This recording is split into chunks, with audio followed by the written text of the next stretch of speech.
Every kingdom has its monsters. Valenmoor simply had the nerve to let one rule. The carriages came in black, the way death always did in stories told to frighten children. But Duke Kaelthorn Draven was no fairy tale. He was the man nobles whispered about in locked chambers, the name servants invoked when they wanted to scare truth out of liars, the shadow that made the king himself sleep poorly. And on this particular morning, as frost clung to the windows of Evermont Manor like grasping fingers, he had come for something no one understood. He had come for nothing, or rather, for the girl they'd already reduced to nothing. Stay with me. What follows isn't a love story, not yet. It's a claiming. And if you've ever felt discarded, invisible, worthless in the eyes of those who should have cherished you, you'll understand why this matters. Watch how power doesn't always corrupt. Sometimes it liberates. The drawing room of Evermont Manor smelled of old wood and older money, the kind that had been counted so many times it carried the scent of unwashed hands. Seraphina Vale stood with her back to the window, frost patterns fracturing the light that fell across her morning dress. Black fabric, borrowed. They hadn't even let her keep her own clothes. 3 days since they had buried her father. 3 days since Lord Edmund Vale had been lowered into ground that didn't want him any more than his legitimate family had wanted his bastard daughter. Lady Marguerite Vale sat in the high-backed chair that had been Seraphina's mother's once, before consumption had taken her, before Edmund had married this viper who wore pearls like weapons. Her stepmother's fingers drummed against the armrest in a rhythm that suggested satisfaction. The room was full of vultures dressed as relatives. Uncle Thaddeus, her father's brother, stood by the fireplace with the will in his liver-spotted hands. Cousin Brennan lounged against the mantel with the casual cruelty of someone who'd never been denied anything. Even the servants had gathered at the edges, sensing blood in the air. They'd made her stand. Everyone else had chairs. That's how you know where you rank, Seraphina had learned, not by titles or bloodlines, but by who gets to sit while you remain on your feet. Thaddeus cleared his throat with the self-importance of a man about to deliver a verdict. The parchment crackled. He read with the enthusiasm of someone forced to acknowledge an inconvenience. Edmund Vale's fortune would be divided among his legitimate heirs. The manor, the lands, the investments, all of it flowing to Marguerite and her children from her first marriage. Seraphina's name appeared only once, a footnote in her father's final accounting. To Seraphina Vale, my natural daughter, I leave my affection and the understanding that her circumstances of birth prevent any material inheritance. Affection. He'd left her affection. You couldn't eat affection, couldn't pay debts with it, couldn't even keep a roof over your head when the people who now owned that roof wanted you gone. Brennan actually laughed, a sharp bark of amusement that cut through the funeral quiet. Marguerite smiled with her mouth closed, the way serpents do. Seraphina felt something crack inside her chest, not her heart, that had broken years ago when she'd first understood what illegitimate meant, but something harder. Pride, maybe. Or the last fragment of hope that her father's blood had counted for something. It hadn't. She was 22 years old, educated in secret by tutors her father had paid for out of guilt. Fluent in 3 languages no one cared about, and utterly destitute. The dress she wore would be stripped from her body as soon as this farce concluded. The room she'd slept in would be given to someone who mattered. She'd become a ghost before she even died. Thaddeus folded the will with fingers that shook slightly from age or anticipation. The sound of parchment creasing was very loud. "So that's settled?" he announced, as if discussing the weather. "Seraphina will of course need to make arrangements elsewhere."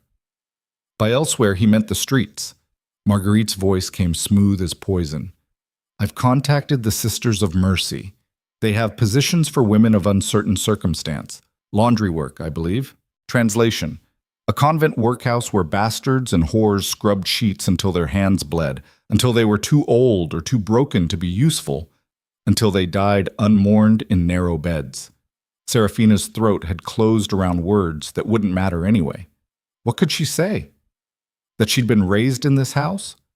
That her father had promised her she'd always have a home? Promises died with the men who made them. She managed 2 words, and they came out steadier than she'd expected. "I understand."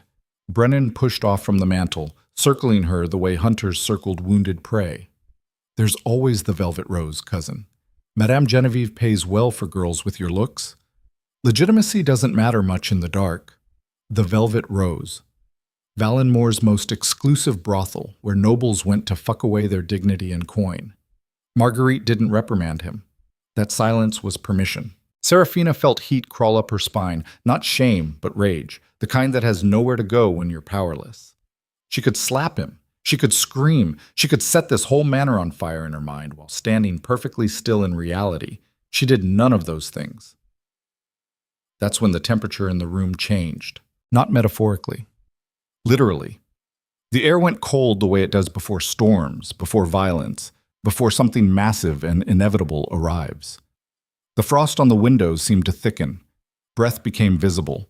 The main doors to the drawing room, heavy oak that required 2 footmen to open properly, swung inward as if weightless. He didn't enter. He manifested. Duke Kaelthorn.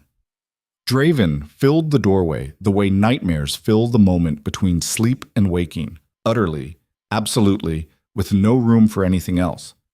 6.5 feet of controlled brutality wrapped in black wool and colder purpose. His coat hung open despite the winter air, as if temperature was something that happened to other people. Dark hair pulled back from a face that might have been handsome if it weren't so obviously designed to deliver bad news. But it was the eyes that caught you. Storm gray and entirely empty of anything resembling mercy. The servants who'd been gossiping about Seraphina's humiliation went silent. Uncle Thaddeus made a sound in his throat, like a man who'd swallowed something sharp. Even Marguerite, who'd worn her cruelty so comfortably moments before, seemed to shrink in her stolen chair. Kaelthorn's gaze swept the room with the efficiency of a man cataloging threats and dismissing them. It landed on Seraphina and stopped. The Duke of Ravengarde had come to Evermont Manor without announcement, without invitation, without anything resembling a reasonable explanation. Nobles didn't visit gentry without cause. Dukes certainly didn't. Yet here he stood, and the silence that followed his arrival had weight. Thaddeus found his voice first, though it came out higher than intended. "Your Grace, we weren't expecting, that is, we had no word you would be—" Kaelthorn's attention didn't shift from Seraphina. His voice, when it came, carried the particular quality of distant thunder, the reading of Edmund Vale's will.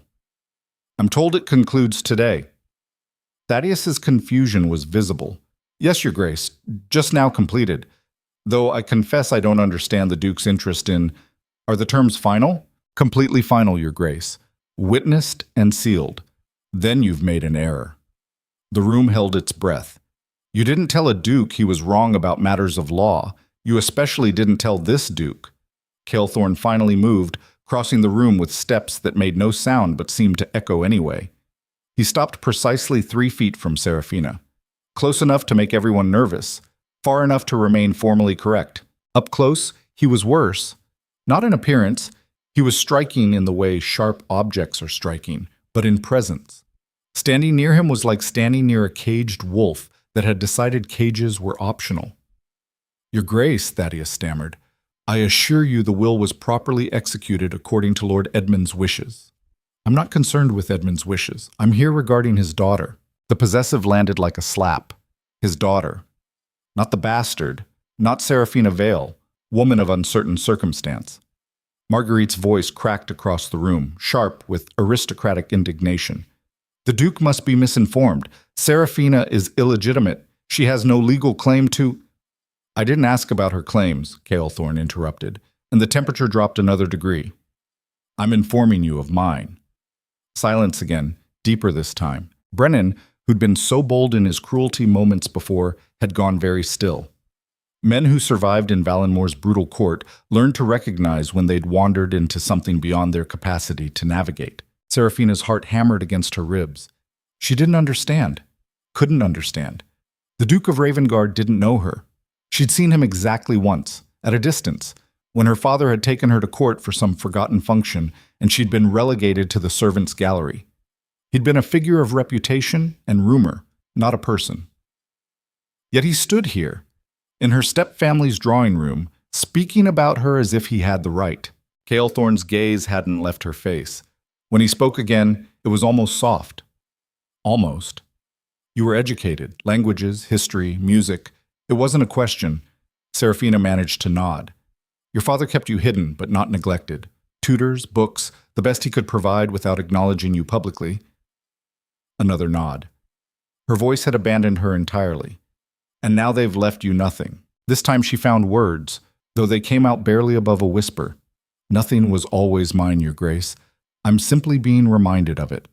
Something flickered in those storm-gray eyes. Not pity, she would have hated pity, but recognition. As if he'd heard something in her words that mattered. He turned to face the room. When he spoke, his voice carried the weight of absolute authority. Seraphina Vale inherits me. 4 words. They detonated in the silence like artillery. Marguerite stood from her chair so fast it rocked backward. Your Grace, you cannot possibly mean... The Duke's attention swung to her with the precision of a blade. What I mean, Lady Vale, is that this woman now falls under House Draven's protection. Any action taken against her is an action taken against me. Any insult delivered to her is an insult delivered to my name. Am I being sufficiently clear, or shall I use smaller words? Marguerite's mouth worked soundlessly. Her face had gone the color of old milk. Thaddeus tried next, his voice placating in the way of men who've built careers on negotiation. Your Grace, while we certainly respect House Draven's authority, surely this is irregular.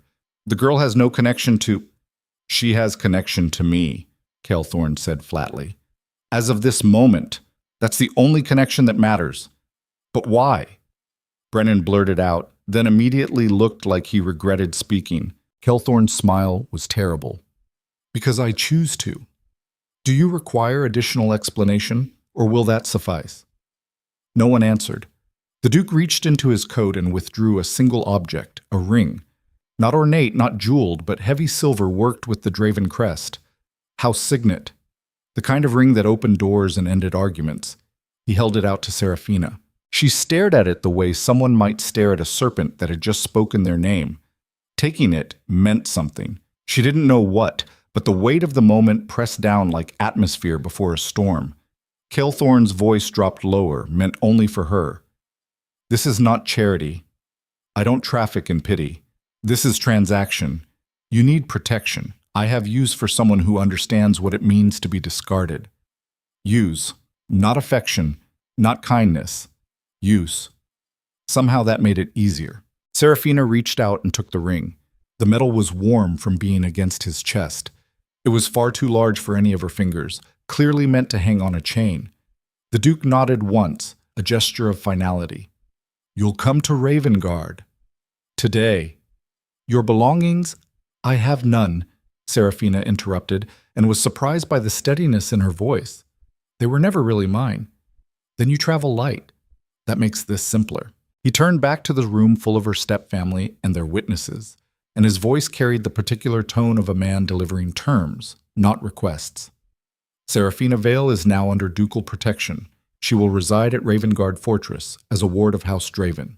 Any communication directed to her will come through my steward. Any claims against her reputation will be treated as claims against mine. Is this understood by everyone present? A chorus of stammered affirmations. Kaelthorn's gaze found Brennan, who'd gone very pale. Especially you. Your suggestion regarding the velvet rose was noted. Should I hear you've repeated such commentary about any woman under my protection, we'll discuss the matter privately. I suspect you'll find the conversation educational. Brennan nodded so hard his neck must have hurt. The Duke moved toward the door, then paused. He didn't look back at Seraphina, but his voice clearly expected her to follow. Come, we leave now. And just like that, her old life ended. Not with ceremony, not with goodbyes, with a command from a man she didn't know, taking her to a place she'd never been, for purposes he hadn't fully explained. Seraphina looked once more around the drawing room of Evermont Manor, at the furniture that had never been hers, at the family who'd never claimed her, at the inheritance of nothing she'd just been formally granted. Then she turned and walked toward the door, toward the Duke who'd appeared like something out of legend, toward an uncertain future that had to be better than the certain destruction she was leaving behind. She didn't thank them, didn't curse them, didn't give them the satisfaction of either her gratitude or her rage. She simply left. The cold air hit her face as she stepped outside. No coat. They hadn't let her keep one. The Duke's carriage waited in the circular drive, black as a hearse, pulled by horses that looked like they'd been bred for war. Kaelthorn stood by the open door. He didn't offer his hand, didn't help her up. just waited with the patience of someone who expected to be obeyed. Seraphina climbed into the carriage on her own. The interior was dark leather and colder silence. The Duke followed her in, taking the opposite bench. The door closed with a sound like a crypt ceiling. The carriage lurched into motion. For several minutes, neither of them spoke. Seraphina clutched the ring in her palm, feeling its edges press into her skin. Outside the window, Evermont Manor disappeared behind winter trees. Goodbye to nothing. Finally, she found courage she didn't know she possessed. Why? Kaelthorn's eyes opened. He'd been sitting with them closed, but she understood now he hadn't been resting. He'd been thinking, why what? Why me? I'm nobody, less than nobody. What possible use could... He interrupted with a sound that might have been a laugh if it had contained any humor. You think being nobody makes you useless? Everyone in Valenmoor who matters started as someone. It's the ones who clawed up from nothing who understand how the game actually works. I don't understand. You will. The carriage rattled over a rough road. Trees gave way to open fields, fields to distant mountains. They were heading north, toward the border territories, toward Ravengarde, toward the fortress everyone feared. Seraphina tried again. In the drawing room, you said you had use for someone who understands being discarded. Kaelthorn's gaze fixed on her with uncomfortable intensity. Tell me what you felt when they read that will. She could have lied. Should have lied. Instead, truth spilled out. Nothing. I felt nothing. I'd already grieved everything they could take. And when your cousin suggested the brothel? Rage. But impotent rage. The kind that burns inside because you're powerless to make it external. The Duke nodded slowly. That's exactly why. You've learned what most nobles never do, that power is the only currency that matters. Bloodlines are fiction. Legitimacy is a story the powerful tell to justify keeping power. But rage without power is just noise. He leaned forward slightly, and the carriage seemed smaller. I'm offering you power, Seraphina. Not independence. That's a different thing entirely. Power. The kind that makes people who once mocked you very careful about what they say. In exchange for what? Loyalty. Absolute. And your particular understanding of how it feels to be thrown away. I collect people the kingdom discarded. Soldiers dishonorably discharged for defending themselves against noble officers. Servants dismissed for imagined theft. Even nobles who backed the wrong family in succession wars. The unwanted. Why? Because the unwanted have nothing to lose. That makes them dangerous. And I prefer dangerous people who are loyal to me over comfortable people who might betray me. Seraphina absorbed this. It made a terrible kind of sense. You're building an army. I already have an army. I'm building something more permanent, a household that functions on merit and fear rather than tradition and blood. The kingdom rotted from inherited incompetence. I'm building the alternative. And if I refuse, Kaelthorn sat back. Then I'll have my driver return you to Evermont. You'll face the convent workhouse or the brothel or whatever degradation your stepfamily decides you deserve. The choice is entirely yours. Silence filled the space between them. Seraphina looked down at the ring in her palm. Heavy silver. A signet of House Draven, the black raven clutching a broken crown. Symbolism so obvious it was almost crude. She thought about her father's will. Affection. That's what she'd inherited. Worthless, invisible affection. Now a duke offered her something else. Not love, not kindness, but visibility, protection. A place in a world that had never made space for her. The cost was loyalty to a man everyone called a monster. She looked up and met those storm-gray eyes. I accept. Kaelthorn's expression didn't change, but something in his posture relaxed infinitesimally. Good. We'll arrive at Ravengarde by nightfall. You'll be given quarters, clothing, and allowance. You'll dine at my table. In public, you'll be treated as a ward of House Draven, which means nobles will bow to you despite despising your birth. And in private? In private, you'll learn how power actually works, how to wield it, how to survive people who smile while plotting your death. You'll become someone the kingdom can't ignore. The girl who'd been nothing, learning to become something. Seraphina felt that crack in her chest again, but this time it wasn't breaking. It was opening, making space for something she'd never allowed herself before. Ambition. The carriage rolled north through a landscape growing more brutal with each mile. Trees became sparse, hills became cliffs. This was border country, where Valenmoor ended and wilderness began, where the monsters lived. Seraphina watched the Duke across from her, this man who'd claimed her like property, who spoke of power with the casualness of someone discussing weather, who'd walked into her stepfamily's manor and upended her entire existence with 4 words. She inherits me. Perhaps monsters weren't always the villains in the story. Perhaps sometimes they were the ones who pulled you out of the fire, even if their hands were burning too. Sis. Ravengarde Fortress rose from the northern mountains like a geological threat, not built into the landscape so much as carved from it, as if some ancient god had grown tired of the rock and shaped it into something useful for violence. The carriage climbed switchback roads that would be impassable in heavy snow. Guards in black and silver appeared at intervals, watching their approach with the casual readiness of men who expected trouble and welcomed it. Seraphina tried not to stare but failed. She'd never seen a fortress before. Evermont Manor was gentry comfort, soft and mannered. This was different.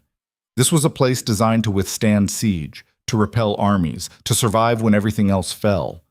The walls were 60 feet if they were an inch. The gates were iron reinforced with steel, operated by mechanisms that looked like they could crush a battering ram. Towers jutted at angles calculated for overlapping fields of fire. Whoever designed Ravengarde understood that beauty was optional, but survival was not. The carriage passed through 3 separate gates before finally entering the main courtyard. Each checkpoint examined them, recognized the Duke, and waved them through with efficiency that suggested this happened constantly. When they finally stopped, Kaelthorn exited first. This time he did offer his hand. Seraphina took it. His grip was exactly what she expected. Firm, warm, utterly impersonal. The courtyard bustled with activity despite the late hour. Soldiers drilled in formation. Servants moved with purpose. Somewhere a blacksmith's hammer rang against steel. This wasn't a manor. This was a military installation that happened to house nobility. A woman approached from the main keep, older, perhaps 50, dressed in black wool with keys hanging from her belt. She had the posture of someone who'd spent decades managing chaos and didn't tolerate nonsense. Her voice carried. "Your Grace, welcome back." Kaelthorn nodded. "Lysandra, this is Seraphina Vale. She's now under House Draven's protection. See that she's given the East Wing quarters, appropriate clothing, and access to the household accounts." Lysandra's eyes swept over Seraphina with the clinical assessment of a quartermaster inventorying supplies. No judgment, just calculation. "Of course, Your Grace. Shall I arrange for introduction to the other wards?" "Tomorrow. Tonight she needs rest." The Duke turned to Seraphina. "Lysandra serves as Seneschal of Ravengarde. What she says carries my authority. Obey her as you would me." Then he was gone, striding toward the keep with the purposeful movement of someone who had urgent matters awaiting. Seraphina was left standing with Lysandra in a fortress full of strangers. The Seneschal's expression softened marginally. "First time?" "First time. First time being claimed by the Duke. You have that look. Half terrified, half defiant, common reaction. How many others are there? In Ravengarde? About 24 at current count. Some are soldiers, some scholars, a few craftsmen. One's a physician who was exiled for treating plague victims against quarantine orders. Draven collects the discarded. Like me." Lysandra's smile was brief. "Like all of us, girl. Come. You'll catch cold standing about." She led Seraphina into the keep. The interior was warmer than expected, heated by massive fireplaces and surprisingly well maintained. Tapestries covered stone walls, not decorative nonsense, but maps, tactical diagrams, historical battles. This was a place where form followed function. They climbed stairs that seemed to go on forever, passing guards who nodded to Lysandra with respect. The Seneschal kept up a running commentary. "The Duke rises at dawn, trains until mid-morning, handles administration until afternoon, then returns to training. He eats 2 meals daily, takes them in the hall with everyone else. No private dining unless he's meeting with officials. He expects competence, not deference. Can you use a weapon? No, you'll learn. Everyone here learns something useful. What languages do you speak? Valinor, Austric, and some Meridian. Good. We have correspondence that needs translating. You'll start there. They reached a corridor lined with doors. Lysandra stopped at one, producing a key from her collection. This is yours. It's not luxurious, but it's private and warm. Clothing will be brought up within the hour. Meals are served in the hall at dawn and dusk. Don't be late. She handed Seraphina the key. One more thing. The Duke doesn't explain himself. He acts. If you're waiting for him to clarify his intentions, you'll be waiting forever. Learn to interpret silence. What if I interpret wrong? Then you'll learn from the mistake. He doesn't punish confusion, only incompetence and disloyalty. Lysandra turned to leave, then paused. You did well today taking his offer. The alternative would have destroyed you. This might too, but at least here you'll have weapons. Then she was gone, heels clicking down the stone corridor. Seraphina entered her new quarters and closed the door. The room was exactly as described. Not luxurious, but functional. A bed with clean linens, a desk with writing materials, a wardrobe waiting to be filled, a window overlooking mountains that seemed to go on forever. She crossed to that window and looked out at Ravengarde's courtyard far below. Watched soldiers train. Watched servants bustle. Watched the fortress live its brutal, efficient life. Somewhere in this place was the Duke who'd claimed her. She inherits me. Seraphina touched the ring hanging now from a leather cord around her neck. House Draven's signet, warm against her skin. For the first time in her life, she wasn't nothing. She didn't know yet what she was becoming. But standing in that fortress as winter night fell over the mountains, Seraphina Vale made herself a promise. Whatever the Duke wanted from her, she would become it. Whatever power he offered, she would take it. Whatever this strange, brutal household demanded, she would provide. Because the alternative was returning to Evermont, to being discarded, to being the footnote in her father's will. And she was done being nothing. The mountains outside her window held the last light of day, turning the snow-covered peaks the color of blood. Tomorrow she would begin learning what it meant to belong to the most dangerous man in Valenmoor. Tonight she would rest in a bed that was hers, in a room with a lock that she controlled, in a fortress that didn't want her gone. It was enough. For now, it was everything. Yet. But in the depths of Ravengarde, in a study lined with maps of a kingdom he'd never fully submit to, Duke Kaelthorn Draven stood before a fire and wondered if he'd just made a catastrophic mistake. The girl was nobody, exactly as he'd said, but he'd seen something in her eyes when they read that will, something he recognized because he'd seen it in his own reflection years ago. The moment when you realize the world doesn't care if you live or die, and the moment after when you decide to make it care. He'd built Ravengarde on that principle, collected the discarded and forged them into something the kingdom couldn't ignore. It had worked for soldiers, for scholars, for anyone with skills and nowhere to use them. But Seraphina was different.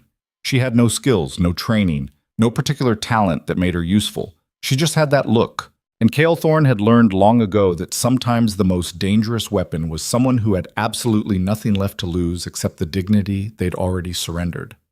The fire crackled. Outside, winter wind screamed against stone that had stood for 300 years and would stand for 300 more. The Duke of Ravengarde, who everyone called a monster, who ruled this fortress like a warlord, who defied the crown more times than anyone could count, allowed himself a smile with no humor in it. He'd claimed the bastard daughter of a minor noble.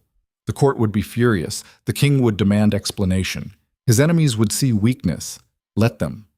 They'd all misunderstood what he was building. Ravengarde wasn't just a fortress. It was the future. And the girl sleeping in the east wing, clutching a signet ring like a talisman, might just be the most important piece he'd claimed yet. Or she'd break under the pressure, and he'd have to discard her like everyone else had. Either way, he'd know soon enough. Power didn't wait for readiness. It demanded answers now. And Seraphina Vale, whether she understood it or not, had just been thrust into a war she couldn't see yet. But she would. They all did eventually. That's what happened when you inherited monsters. You learned to become one yourself, or you died trying. This is a work of fiction created purely for entertainment purposes. Dawn at Ravengarde came without gentleness. No gradual lightening, no soft transition from night to day. Just sudden gray light spilling over mountain peaks like water breaking through a dam, flooding the fortress with cold illumination that demanded consciousness. Seraphina woke to knocking that sounded more like a warning than a request. She sat up in the unfamiliar bed, momentarily disoriented. Stone walls, high ceiling, windows showing mountains she'd never seen before yesterday. Right. Ravengarde. The Duke. The claiming that still felt like something she'd hallucinated. The knocking came again, harder. She managed to make her voice work. "Come in." A girl entered, maybe 16, carrying folded clothing and moving with the efficiency of someone who'd done this 1,000 times. She had the kind of face that suggested she'd seen too much, too young, and decided survival was more important than softness. "Lysandra sent me." She dropped the clothes on the bed. "You have 20 minutes before breakfast. Hall's on the ground floor, west wing. Don't be late. Wait, what's your name?" The girl paused at the door. "Mira. I was a pickpocket in Valenmoor before the Duke claimed me. Now I run messages and keep thieves honest. 20 minutes. Then she was gone." Seraphina examined the clothing, practical wool, well-made, in dark colors that matched what she'd seen everyone wearing yesterday. Trousers, not a dress. She'd never worn trousers in her life. She dressed quickly, fingers fumbling with unfamiliar fastenings. The clothes fit reasonably well, clearly made for function over fashion. When she caught her reflection in the small mirror above the wash basin, she barely recognized herself. She looked like she belonged to something. The hall Mira had mentioned turned out to be massive, easily capable of seating 200 people. Long tables arranged in rows, benches instead of chairs, everything designed for efficiency. No tablecloths, no decorative centerpieces. Just wood worn smooth by use and bodies. It was already half full when Seraphina arrived. She stood in the doorway, suddenly aware she had no idea where to sit, who to approach, what the protocol was. At Evermont, hierarchy had been clear. Here, everyone wore similar clothing, sat without apparent rank order, ate from identical plates. A hand touched her elbow. Lysandra appeared from nowhere, as if she'd been waiting. "New arrivals sit near the center until they find their place. Come." The seneschal guided her to a table where several others sat in varying states of wakefulness. None of them looked particularly interested in her arrival. Lysandra made brief introductions. "Seraphina, these are fellow wards. Garrett, former soldier. Isenna, physician. Tomlin, engineer. They'll explain how things work." Then she was gone again. Seraphina sat. Garrett, a man in his 30s with a scar running from temple to jaw, pushed bread toward her without looking up. "Eat fast. Training starts in an hour, whether you're ready or not." "Training? Everyone trains. Even if you've never held a weapon, you'll learn. Duke's rule." Isenna, the physician Lysandra had mentioned yesterday, finally looked at her. Slight woman, dark hair pulled back severely, hands that looked like they'd set 1,000 broken bones. "You're the one from yesterday. The bastard daughter." Seraphina felt heat crawl up her neck. "Yes. Good. Means you're used to being underestimated. That's an advantage here." Tomlin, younger than the others but with the kind of calloused hands that came from working with tools, finally spoke around a mouthful of food. "Fair warning. The Duke doesn't do gentle introductions. You'll be thrown into everything immediately. Sink or swim. And if I sink, then you weren't worth claiming." The words landed with brutal honesty, no cruelty in them, just statement of fact. Breakfast arrived. Some kind of porridge, bread, dried fruit. Simple food, substantial portions. Seraphina ate mechanically, trying to absorb the rhythm of the hall around her. Conversations happening in low tones. People entering and leaving with purpose. An undercurrent of energy that suggested everyone here had somewhere to be. She was halfway through the porridge when the temperature shifted. Not physically, psychologically. The way it does when a predator enters a space full of prey. Duke Kaelthorn Draven walked into the hall. He didn't announce himself, didn't need to.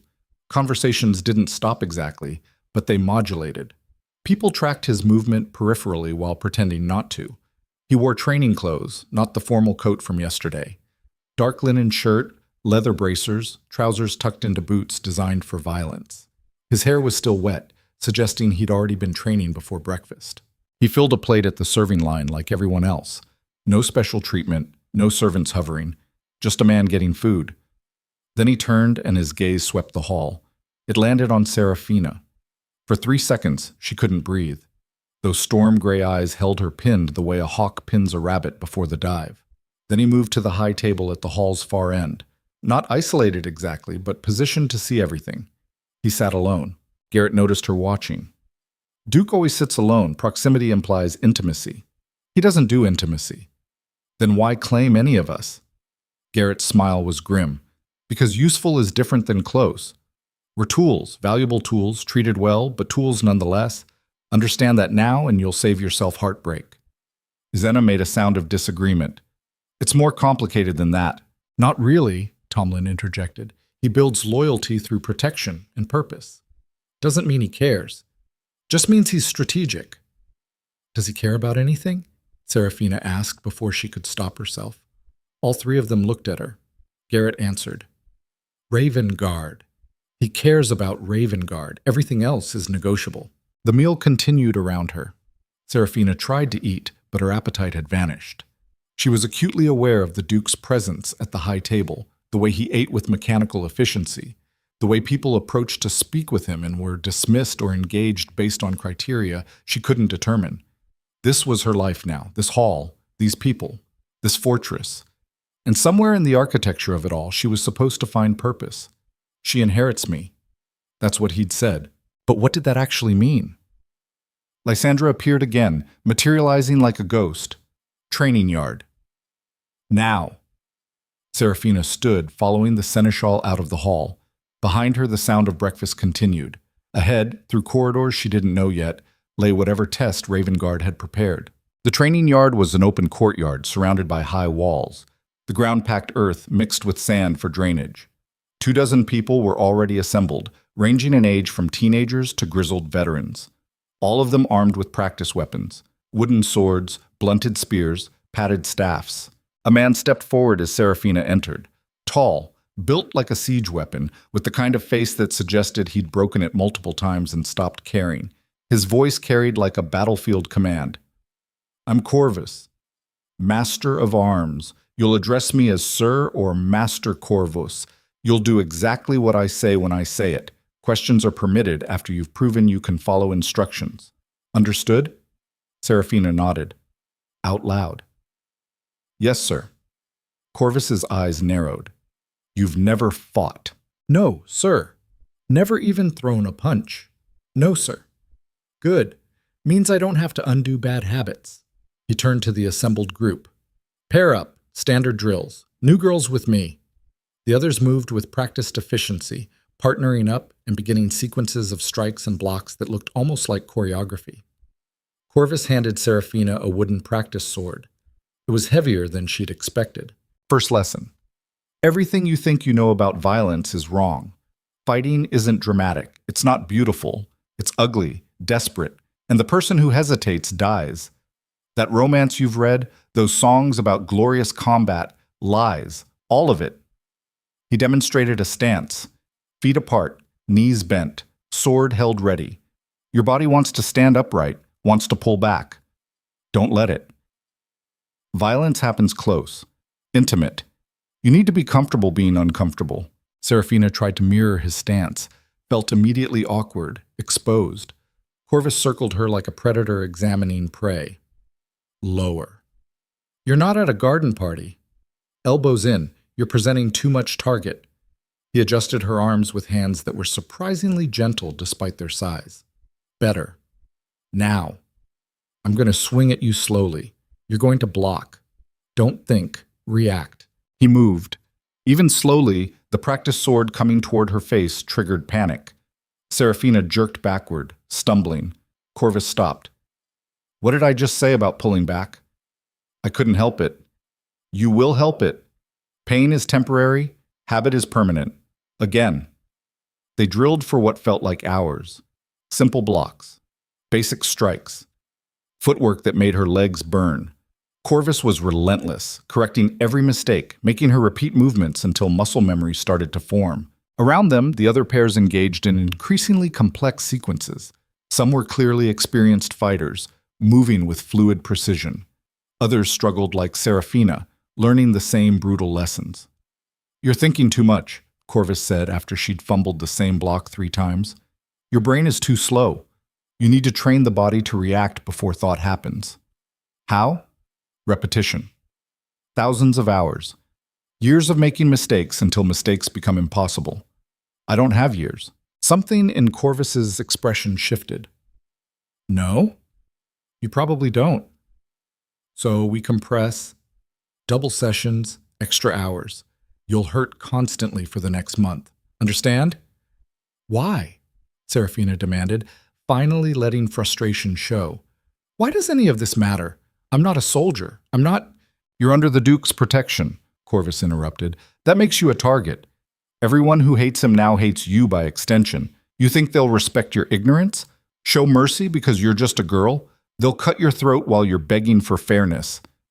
The words landed like blows. Corvus continued, voice dropping.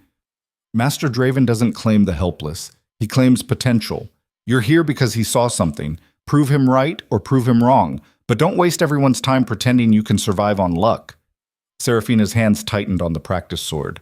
Around her, the sounds of training continued, wood striking wood, grunts of effort, the shuffle of feet on packed earth. She was breathing hard, not from exertion, but from realization. This wasn't optional. None of it was. The Duke had claimed her, given her protection, but protection came with expectations.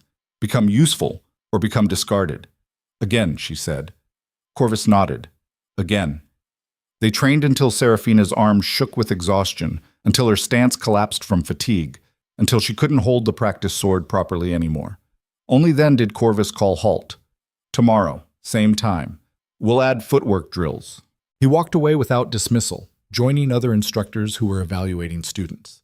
Seraphina stood in the training yard, sweat-soaked despite the cold air, every muscle screaming. Other wards filtered past her, some nodding acknowledgement, most ignoring her entirely. She was nobody here, not even notable enough to mock. Just another claimed thing learning to survive. The rest of the day followed a pattern she'd have to learn. Midday meal in the hall, then assignments. Lysandra put her to work translating correspondence from Austric merchants requesting trade agreements. The work was tedious but straightforward, requiring focus that gave her racing thoughts somewhere productive to go. Evening came with the second meal. The hall filled again, the same efficient chaos. Seraphina sat with Garrett and the others, who'd apparently decided she was tolerable enough for proximity. The Duke entered exactly as before, filled his plate, sat alone. Garrett caught her watching. Stop staring. He notices everything. Seraphina looked away, heat crawling up her neck. Ysena leaned closer. You want to understand him. Is that so wrong? Not wrong. Futile. I have been here 3 years. He's still a cipher. Tomlin added, all we know is what he does, not why. The doing is what matters. What does he want from us? Seraphina asked quietly. Ysena's answer came slowly. Loyalty, competence, and something else. Something none of us have figured out yet, like he's building towards something. What? If we knew, we'd either be terrified or excited, possibly both. Dinner finished, people dispersed to evening routines. Seraphina found herself exhausted beyond measure, every muscle protesting movement. She was heading toward the stairs, toward her room and the promise of unconsciousness, when a voice stopped her. Seraphina Vale. She turned. Duke Kaelthorn Draven stood 10 feet away. In the flickering torchlight of the corridor, he looked even more dangerous than usual. Shadows carved his features into something ancient and inevitable. Walk with me. It wasn't a request. Seraphina fell into step beside him. He set a pace that suggested purpose, leading her through corridors she hadn't explored yet. They passed guard posts, storage rooms, locked doors that probably held things she didn't want to know about. Finally, he stopped at a window overlooking the eastern approach to Ravengarde. Your first day, he said. Corvus reports you struggled but persisted. I'm not a fighter. Not yet. But you will be. Everyone here learns violence, not because I'm building an army, though that's what enemies assume, because violence is the language of power. You need fluency. Seraphina watched snow fall beyond the window, so soft from this distance, so deadly up close. Why me? She asked again, the question she couldn't stop asking. In the manor, you said you had use for someone who understands being discarded. But there are thousands of bastards in Valenmoor. Why claim me specifically? Kaelthorn was silent for long enough that she thought he wouldn't answer. Then he spoke, and his voice carried something she hadn't heard before. Not quite vulnerability. More like truth. Do you know what most people do when they're thrown away? They break. They internalize the rejection, believe they deserved it, spend the rest of their lives trying to prove they're worthy of scraps from tables they'll never sit at. His gaze stayed fixed on the darkening mountains. But some people react differently. They don't break. They harden. They look at the world that discarded them and decide the world was wrong. Not them. The world. That's what you saw, Seraphina said slowly. In Evermont. I saw a woman who didn't beg, didn't plead, didn't apologize for existing. When your cousin suggested the brothel, you wanted to kill him. I saw it in your eyes. Not shame, rage. He finally looked at her. That's rare. Useful rage is rarer than skill. Skills can be taught. But the capacity to be discarded and emerge furious instead of broken, that's innate. You either have it or you don't, and you collect people who have it. I collect people who refuse to accept the world's verdict on their worth, who look at power structures and see bullshit instead of natural order. Why? Because I'm building something that outlasts me. Ravengarde isn't just a fortress. It's proof that merit matters more than blood, that the unwanted can become indispensable. Every person here is evidence against the kingdom's fundamental lie. What lie? That some people are born to rule and others to serve. That legitimacy comes from lineage. That power is inherited rather than seized. He turned to face her fully. You're illegitimate. I'm legitimate, but I refuse to play the game properly. Together, we're a very specific message to the court. That their rules are optional. That their judgments are meaningless. Seraphina felt something shift in her chest. Understanding, maybe. Or recognition that she'd been claimed not despite her bastard status, but because of it. What happens when the court pushes back? They already are. Word reached Valenmoor yesterday. The king is displeased. Nobles are questioning my judgment. Rivals see weakness. Kaelthorn's smile was terrible. Let them. Every time they attack you, they attack me. Every time they attack me, I demonstrate what happens to people who mistake patience for weakness. Seraphina absorbed this. She was a weapon now, not a sword, not a knife, something more subtle, a provocation, a test of the Duke's authority. I'm bait, she said. You're a statement. There's a difference. And if they kill me to make their counter-statement, then I kill everyone involved and their families and burn their estates to foundations. The message gets delivered either way. He said it with the casual certainty of someone who'd already calculated the costs and found them acceptable.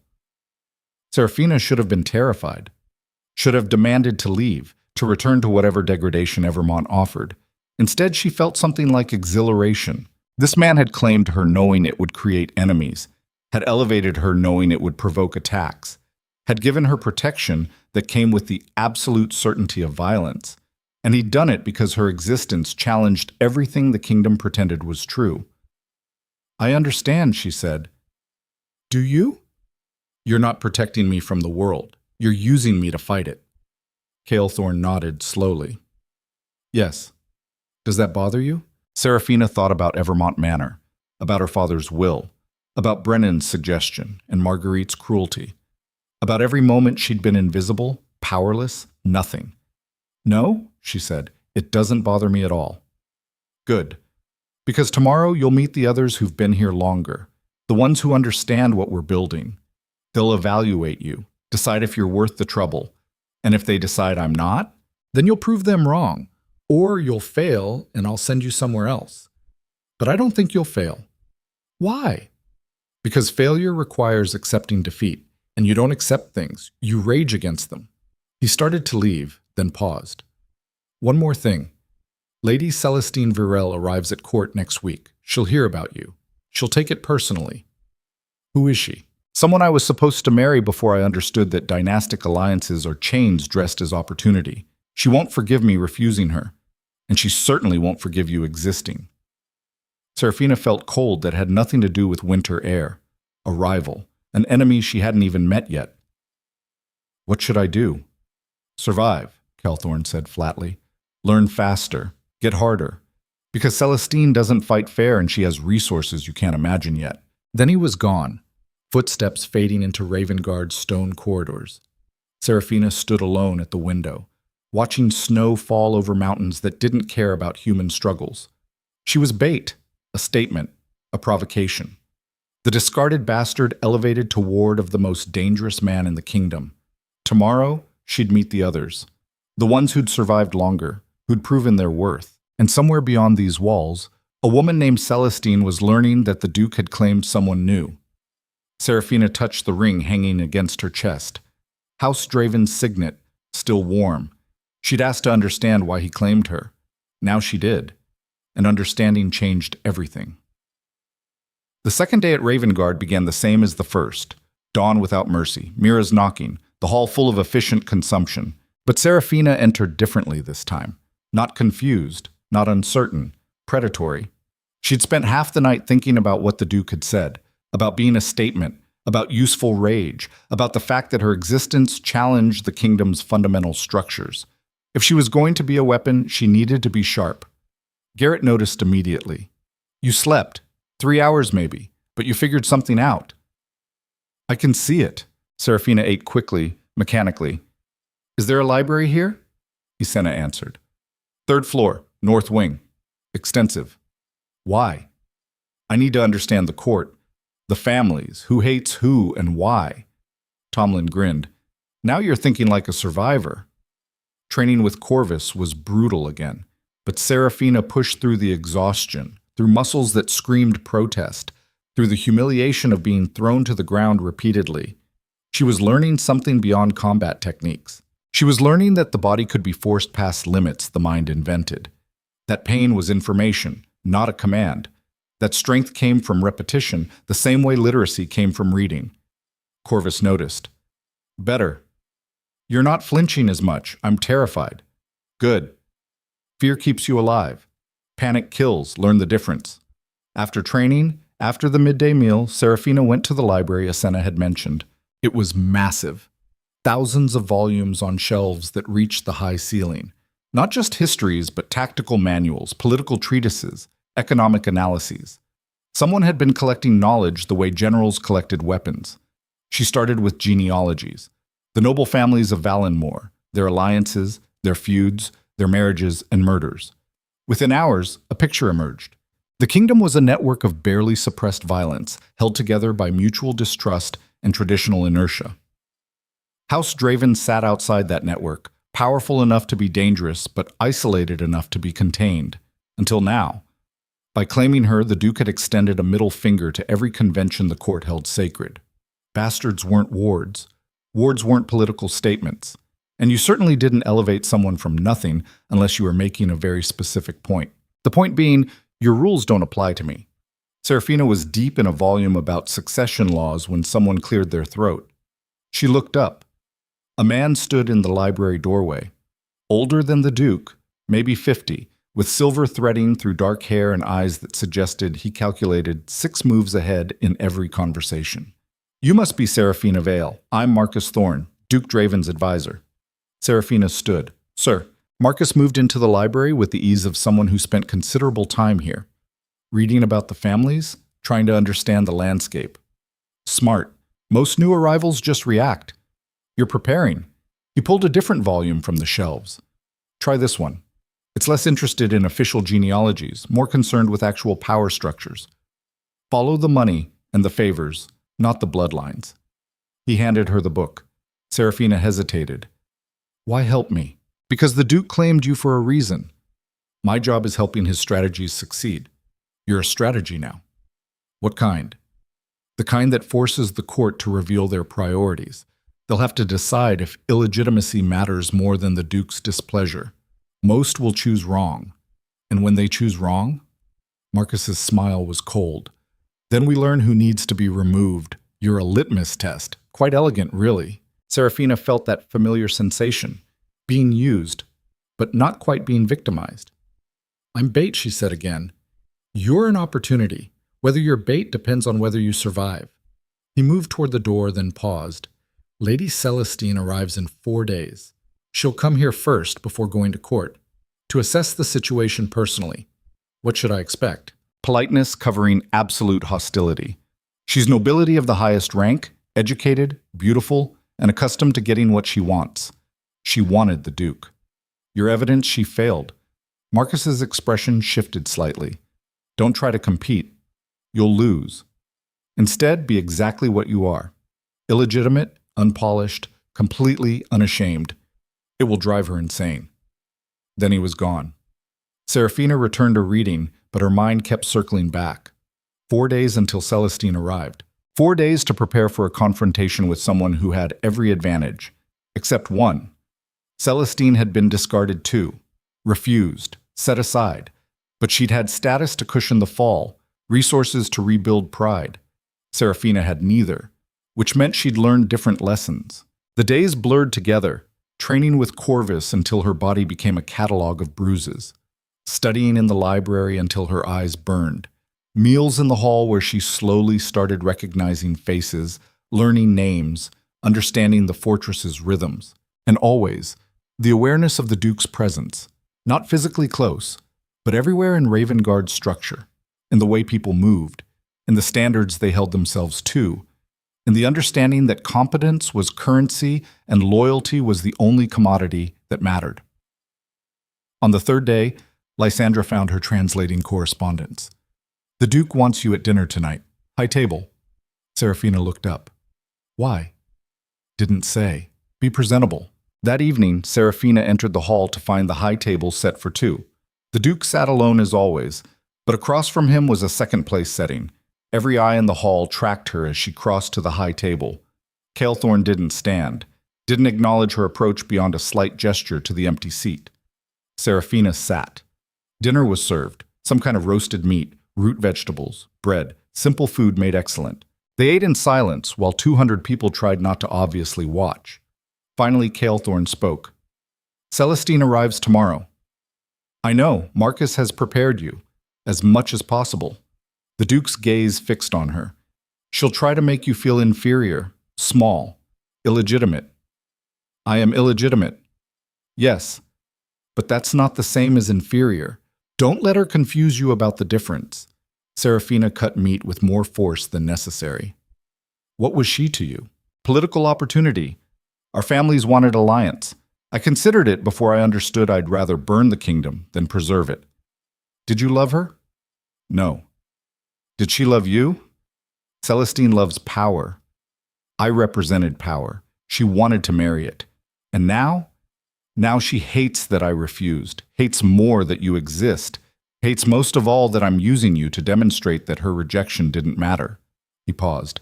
"She'll attack you subtly, through implication and social maneuvering. Don't respond in kind. You'll lose that game." "Then how do I respond?" "By not caring. She weaponizes shame. If you feel no shame, her weapons are useless." Seraphina thought about this, about a lifetime of being made to feel lesser, about the reflexive cringe when people mentioned her birth. She looked at Kaelthorn across the table. "Teach me," she said. "Teach me not to care." His expression shifted, something almost like respect. "I can't teach that. You have to decide it. But I'll tell you this.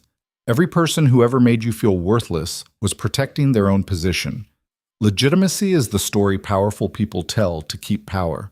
When you accept their judgment, you accept their authority over your existence. And if I stop accepting it, then you become dangerous. Because a person who refuses the hierarchy's verdict can't be controlled by traditional means." Around them, the hall continued its evening rhythm. But at the high table, something was being forged. Not friendship, not romance, alliance. Two people the kingdom had tried to categorize and control, refusing categorization together. Kaelthorn stood. "Tomorrow, Celestine arrives. Don't hide, don't apologize, and absolutely don't try to win her approval. What should I do? Exist, visibly. Let her understand that her opinion of you is irrelevant." He left the hall. Seraphina sat alone at the high table, aware of every eye, every whispered conversation. Tomorrow, a woman who represented everything she'd never be would arrive. Beautiful, legitimate, powerful by birth, and Seraphina would have to face her without any of those advantages. Just rage, determination, and the Duke's cold endorsement. She stood, walked out of the hall with her spine straight. Tomorrow would be a test. But tonight, in the library, she'd prepare. Not by trying to become noble, by learning to embrace being anything but. The fourth day dawned colder than the others. Seraphina woke before Mira's knock, dressed in the plainest clothes she owned, and went to training early. Corvus found her in the yard, drilling footwork alone. Celestine arrives today. I know, you're preparing by training. I'm preparing by remembering what I am, a bastard learning to fight. Corvus's expression softened marginally. Good answer. Don't try to be anything else. They trained hard, harder than usual, as if physical exertion could burn away anxiety. It couldn't, but it made Seraphina feel grounded, real. Her body hurt, her muscles screamed. She existed in undeniable physical space. Let Celestine arrive with her beauty and breeding. Seraphina had calluses and bruises, different currencies. Midday came. Lysandra appeared at the training yard. She's here. Duke wants you in the receiving hall. Seraphina didn't change clothes, didn't fix her hair, went exactly as she was, sweat-stained and armed with nothing but refusal. The receiving hall was formal space, used for official visitors. High ceiling, tapestries showing Draven victories, a throne-like chair that Kaelthorn never actually sat in. He stood instead, and next to him, Lady Celestine Vale was everything rumor suggested, and worse. Tall, elegant, wearing traveling clothes that probably cost more than Evermont Manor, hair like spun gold, features so perfect they seemed designed by committee to create maximum impact, and eyes that cataloged Seraphina in one sweep and dismissed her as irrelevant. Your Grace, Celestine said, her voice like expensive silk. I came as soon as I heard about your new ward. The pause before ward carried volumes. Kaelthorn's expression revealed nothing. Lady Celestine, welcome to Ravengarde. His gaze shifted to Seraphina. This is Seraphina Vale. Seraphina, Lady Celestine Vale. The moment crystallized. Seraphina could curtsy, could show deference, could acknowledge the hierarchy Celestine represented. Instead, she nodded. Lady Celestine. Not a bow, not submission, just recognition of presence. Celestine's smile didn't reach her eyes. How, charming. The Duke has always had a fondness for projects. Projects, Kaelthorn said flatly, suggest temporary effort. Seraphina is permanent. The word hung in the air. Permanent. Celestine's composure cracked infinitesimally. I see. How progressive. She circled Seraphina the way Corvus had that first day. Evaluating. Calculating. You must find Ravengarde quite different from what you're accustomed to, though I suppose for someone of your background, any stability is welcome. The insult landed precisely. Seraphina felt the old instinct rise, to shrink, to accept, to let the legitimate woman define reality. Then she remembered. Their rules don't apply. Actually, she said, meeting Celestine's gaze directly, instability is more familiar. Stability makes me nervous. I keep expecting it to be withdrawn. Celestine's eyes narrowed. How unfortunate. To live without the certainty good breeding provides. Breeding, Seraphina replied, seems to provide certainty until it doesn't. Then you're just as discarded as anyone else. At least I know what that feels like. The silence that followed could have cut steel. Kaelthorn didn't intervene, didn't mediate, just watched with those storm-gray eyes. Celestine's mask slipped further. You're quite bold for someone in your position. What position is that? Celestine's smile was vicious, utterly dependent on the Duke's protection. Without it, you're nothing. Seraphina felt something cold settle in her chest. Without it, I was always nothing. That's the difference between us, Lady Celestine. You're afraid of becoming what I started as. I'm just trying to become something else. The words detonated. Celestine turned to Kaelthorn. Your Grace, surely you don't allow your wards to speak so. I allow, the Duke interrupted, my wards to speak truth. Seraphina merely observed that different backgrounds create different perspectives. This is absurd, Celestine snapped. She's illegitimate, common. She doesn't belong. She belongs, Kaelthorn said, and his voice carried absolute finality, exactly where I say she belongs. He moved to stand beside Seraphina, not touching, but aligned. You came to assess the situation, Celestine. Now you have. Seraphina is under House Draven's protection. That won't change based on court opinion or your approval." Celestine's composure shattered. "You're doing this to humiliate me." "No. I'm doing this because merit matters more than lineage. You simply took it personally." The Duke gestured to Lysandra, who'd been waiting by the door. "Show Lady Celestine to the guest quarters. She'll want to refresh herself before continuing to court." Dismissed. Celestine looked between them. At the Duke who'd refused her, at the bastard he'd elevated instead. Then she turned and left with dignity that cost visible effort. The door closed. Seraphina realized she was shaking. Kaelthorn's hand touched her shoulder briefly. "Steady." She met his gaze. "That was war," he finished. "That was a declaration of war. Celestine won't forgive being dismissed twice. Once when I refused marriage. Again today when I chose you over her approval. What happens now?"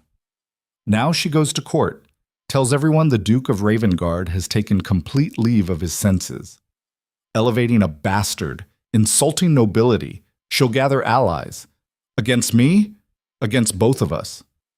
The Duke's smile was terrible. Let her try. This is what I built Ravengarde for, to prove that the old order is dying, that legitimacy is fiction, that power recognizes power, not pedigree. Seraphina felt something shift. Not fear. Recognition. She'd been claimed not despite being nothing, but because being nothing meant she had everything to gain and nothing to lose. That made her the most dangerous kind of weapon, loyal, competent, and absolutely unbound by the rules that controlled everyone else. Kaelthorn turned to leave. Seraphina called after him. "Your Grace?" He paused. "Thank you for not making me bow to her." His expression softened marginally. "You can't bow to someone you don't recognize as superior. I saw that in Evermont. That's why you're here." Then he was gone, and Seraphina stood in the receiving hall where she'd just defied one of the most powerful noblewomen in Valenmoor, not with weapons, with truth. Outside the windows, snow fell over Ravengarde. Beyond these walls, Celestine was already planning revenge. But inside, in this fortress built on merit and fury, Seraphina had just crossed a line. She'd stopped being the bastard who accepted judgment and become the woman who delivered it instead. Tomorrow would bring consequences. The court would respond, enemies would gather. But tonight, Seraphina returned to her room, locked the door, and allowed herself one moment of absolute clarity. She was no longer nothing. She was a declaration of war. And war, she was learning, was where you discovered who you actually were beneath all the lies civilization told. The Duke of Ravengarde had claimed her knowing it would destroy the fragile peace. Now she understood why. Some things needed to be destroyed before anything real could be built, and she was going to help him burn it all down. This is a work of fiction created purely for entertainment purposes. The week after Celestine's departure brought a quiet that felt like anticipation. Not peace, the pause before violence when everyone checks their weapons and waits for the signal. Seraphina threw herself into training with an intensity that made even Corvus raise eyebrows. Every morning before dawn, she was in the yard, drilling sequences until her hands bled through the wrappings. Every evening, she studied court politics until the candlelight burned her eyes. She was preparing for war she couldn't see yet, but knew was coming. The others noticed. Garrett started joining her morning sessions, offering pointers between his own drills. Isenna brought salve for the blisters that formed and reformed on her palms. Even Tomlin, usually absorbed in engineering projects, occasionally watched from the sidelines with something like approval. "You're different," Mira said one morning, delivering breakfast to Seraphina's room when she'd skipped the hall to continue studying. "Since Celestine left?" "Harder." "Is that bad?" Mira's smile was brief. "Here?" "No. Soft things don't survive Ravengarde." The Duke remained visible but distant. He ran the fortress with mechanical efficiency, appearing at meals, conducting business with visiting merchants and minor nobles seeking favor, training with his personal guard in sessions that looked more like sanctioned violence than practice. But he didn't summon Seraphina again. Didn't speak to her beyond brief acknowledgments when they passed in corridors. Marcus Thorne explained it during one of their increasingly frequent library sessions. "He's giving you space to find your own footing. If you're constantly in his shadow, the court will see you as his puppet, rather than your own threat." "I need to be my own threat?" Marcus looked up from the correspondence he was reviewing. Eventually, yes. Right now, you're the Duke's statement. But statements lose impact through repetition. You need to become something that stands independent of his protection. How? That's the question you have to answer yourself. Seraphina returned to her books with renewed focus. She was learning the architecture of power in Valenmoor. Who owed whom? Which families had married which? Where the money actually flowed beneath the official records. It was a web of obligation and blackmail dressed as tradition. And somewhere in that web, Celestine was pulling threads. The first indication came on the 8th day. A messenger arrived from the capital bearing the king's seal. Lysandra brought the news to the hall during midday meal, her expression carefully neutral. His Majesty requests the Duke's presence at court, within the fortnight. The hall went silent. Kaelthorn sat at the high table, the sealed letter in his hands. He read it without visible reaction, then set it aside and continued eating. But Seraphina had learned to read the micro-expressions that slipped through his control, the slight tightening around his eyes, the fractional pause before his next bite. This was a summons, not an invitation, and summons from kings to dukes who routinely defied them were never casual. After the meal, Seraphina found Marcus in the library. The king's letter. What does it mean? Marcus didn't look up from the ledger he was examining.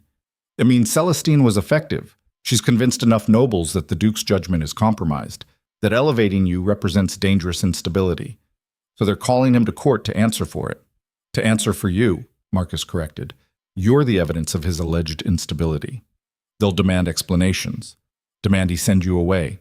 Possibly demand he marry someone appropriate to demonstrate he understands proper conduct. Will he comply? Marcus finally met her gaze. What do you think? Seraphina considered. Thought about the Duke's cold certainty, his absolute refusal to play by rules he found meaningless.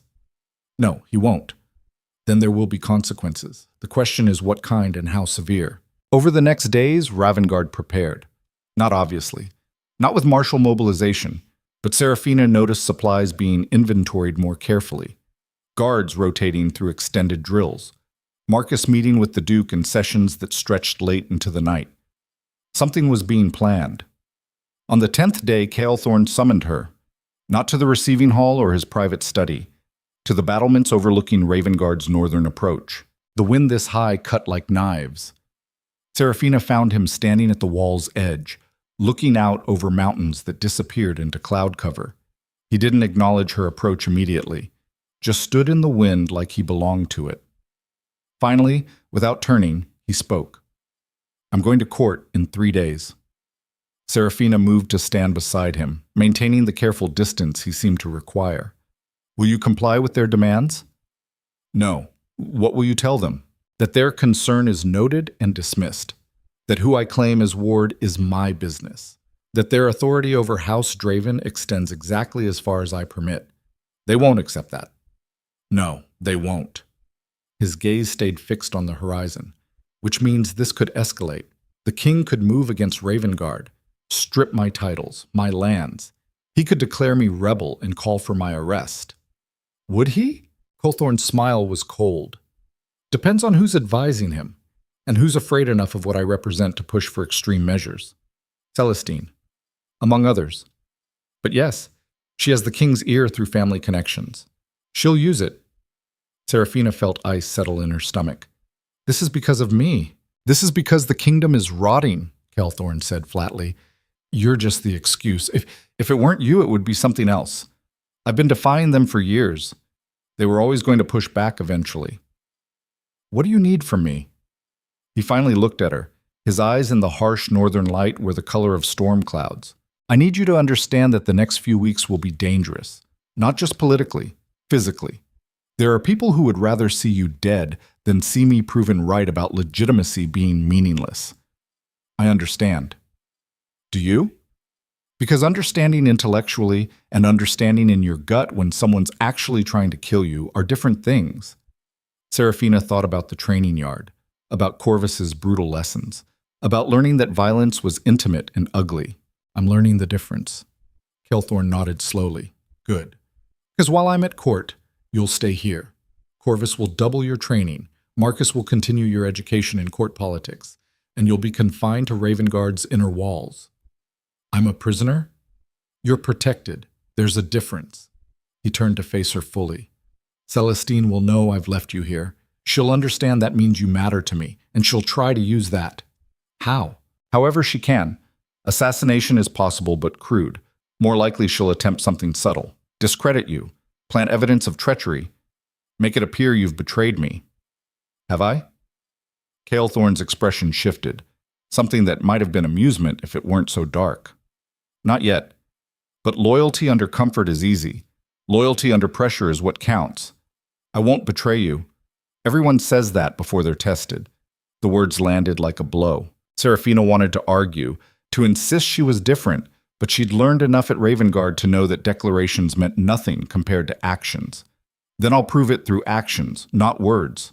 The Duke studied her for a long moment. Wind howled around them. Far below, Ravengarde continued its efficient chaos. There's something else, he said finally. Something I haven't told you about why I claimed you. Seraphina waited. I knew your father. Not well. But we met several times through trade negotiations. He spoke about you once. Just once. Late at night, too much wine, guards down. What did he say? That he'd failed you. That he'd been a coward. That he loved you but couldn't acknowledge you publicly because it would destroy his legitimate family's standing. Kaelthorn's voice carried no judgment. He asked me if anything happened to him to ensure you weren't left completely vulnerable. I said I'd consider it. Seraphina's throat closed. Her father had asked for protection? Then why let them read that will? Why let them humiliate me? Because I needed to see who you were when everything was stripped away. When you had no protection, no resources, no hope. I needed to see if you'd break or harden. You tested me. I evaluated you, Kaelthorn corrected. The world tests everyone constantly. I just paid attention to your results. Seraphina didn't know what to feel. Gratitude? Rage? Something more complicated? She settled on truth. I don't know whether to thank you or hate you for that. Good. Means you're thinking clearly. Simple emotions are for simple situations. This isn't simple. He moved toward the stairs leading down from the battlements. 3 days. Then I leave for court. While I'm gone, trust no one outside Ravengarde's inner circle. And even within it, verify everything. You think there's a traitor here? I think when kingdoms start to fall, people reassess their loyalties. Ravengarde is strong, but not invincible. If the king moves against us with full force, some will decide their survival requires abandoning me. Including me. Kaelthorn paused on the stairs. You have the least to lose by staying loyal. That makes you more reliable than people with estates and families to protect. Then he was gone, descending into the fortress depths. Seraphina remained on the battlements, wind cutting through her clothes, mind racing. Her father had asked for protection. The Duke had turned it into a test, and now she was a ward in a fortress that might be about to face siege. Everything she'd gained in these weeks was built on unstable foundation, but she'd known that from the beginning. Nothing was ever truly hers. The difference now was she'd learned to fight for it anyway. The 3 days passed with ominous speed. Kaelthorn departed for court with a small contingent of guards, leaving Marcus Thorn in charge of Ravengarde's administration and Corvus responsible for its defense. Seraphina watched the Duke's carriage disappear down the mountain road with a feeling she couldn't quite name. Not abandonment, exactly. More like watching the only person who'd ever chosen her walk into danger she couldn't help him face.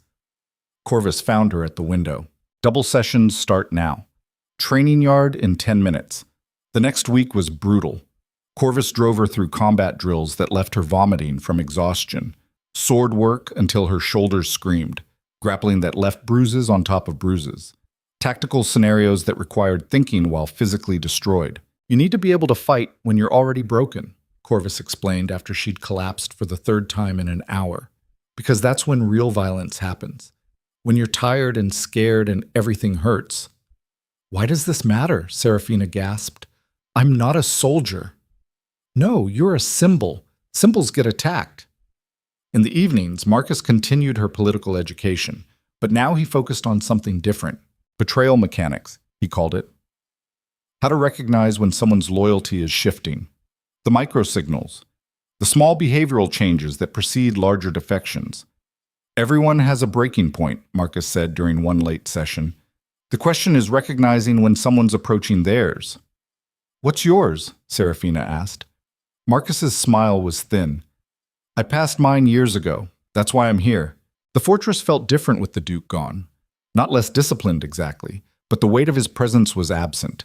People moved with slightly less certainty. Conversations in the hall carried undertones of concern.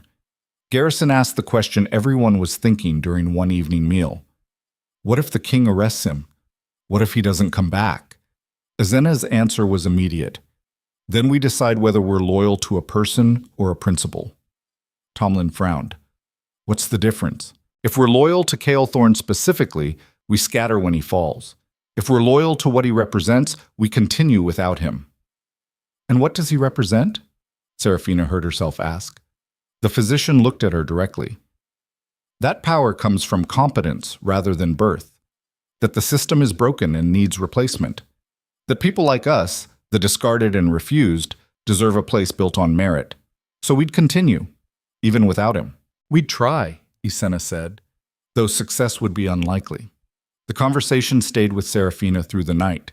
She lay in her quarters, staring at the ceiling and thinking about loyalty, about what she actually owed the Duke versus what she'd decided to give him. The distinction mattered more than she'd realized. On the 8th day after Kaelthorn's departure, Marcus summoned her urgently. She found him in the study, a letter in his hands and his expression unreadable. From court? From a contact there, reliable source. What does it say? Marcus handed her the letter. Read it yourself. The handwriting was elegant, the language formal, but the content was devastating. The king had demanded the Duke either send Seraphina away or face charges of conduct unbecoming his station. Kaelthorn had refused. In response, the court had begun proceedings to strip him of his ducal authority and seize Ravengarde under crown control. Charges included defiance of royal authority, harboring illegitimate persons in positions of status, and undermining the kingdom's social order through deliberate provocation. Celestine's fingerprints were all over it. Seraphina looked up. When? The formal declaration comes in 3 days. After that, royal forces will march on Ravengarde to enforce compliance. How many? Enough. We can hold for a time, but eventually we'll fall. Marcus moved to the window, his shoulders tight. Unless Kaelthorn capitulates, sends you away, apologizes to the court, marries someone appropriate. He won't. No, Marcus agreed. He won't, which means we're about to face siege. Seraphina felt cold settle through her entire body. Because of me. Because of what you represent. The distinction matters less as arrows start falling. What do we do? Marcus turned to face her. We prepare. Corvus is already reinforcing defenses. We have supplies for 6 months if rationed properly.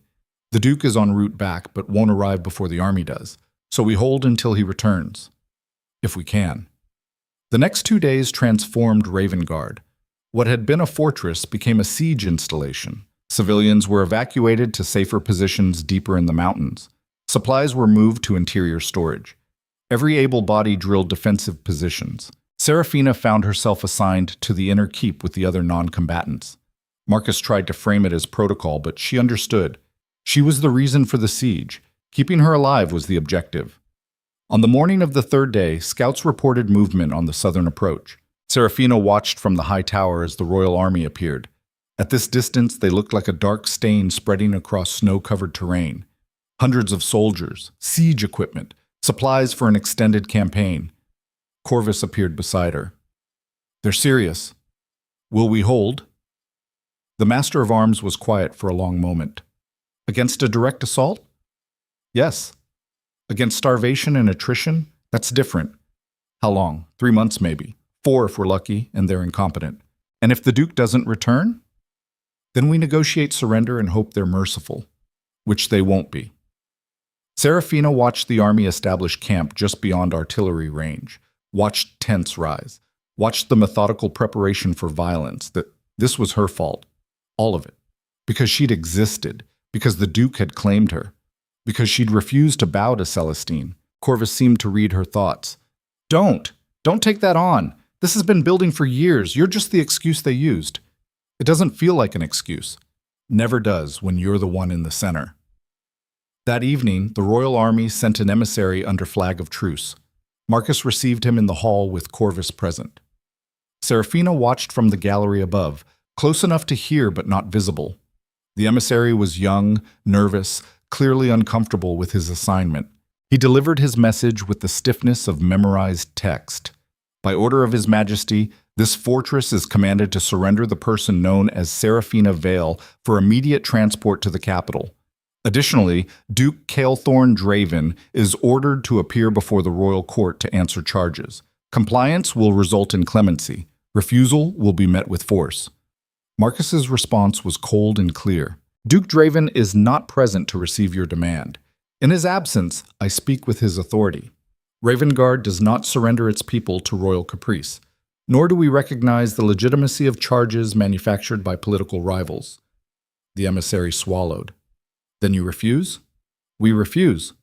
The siege begins at dawn tomorrow. Civilians will be given 1 hour to evacuate before bombardment commences.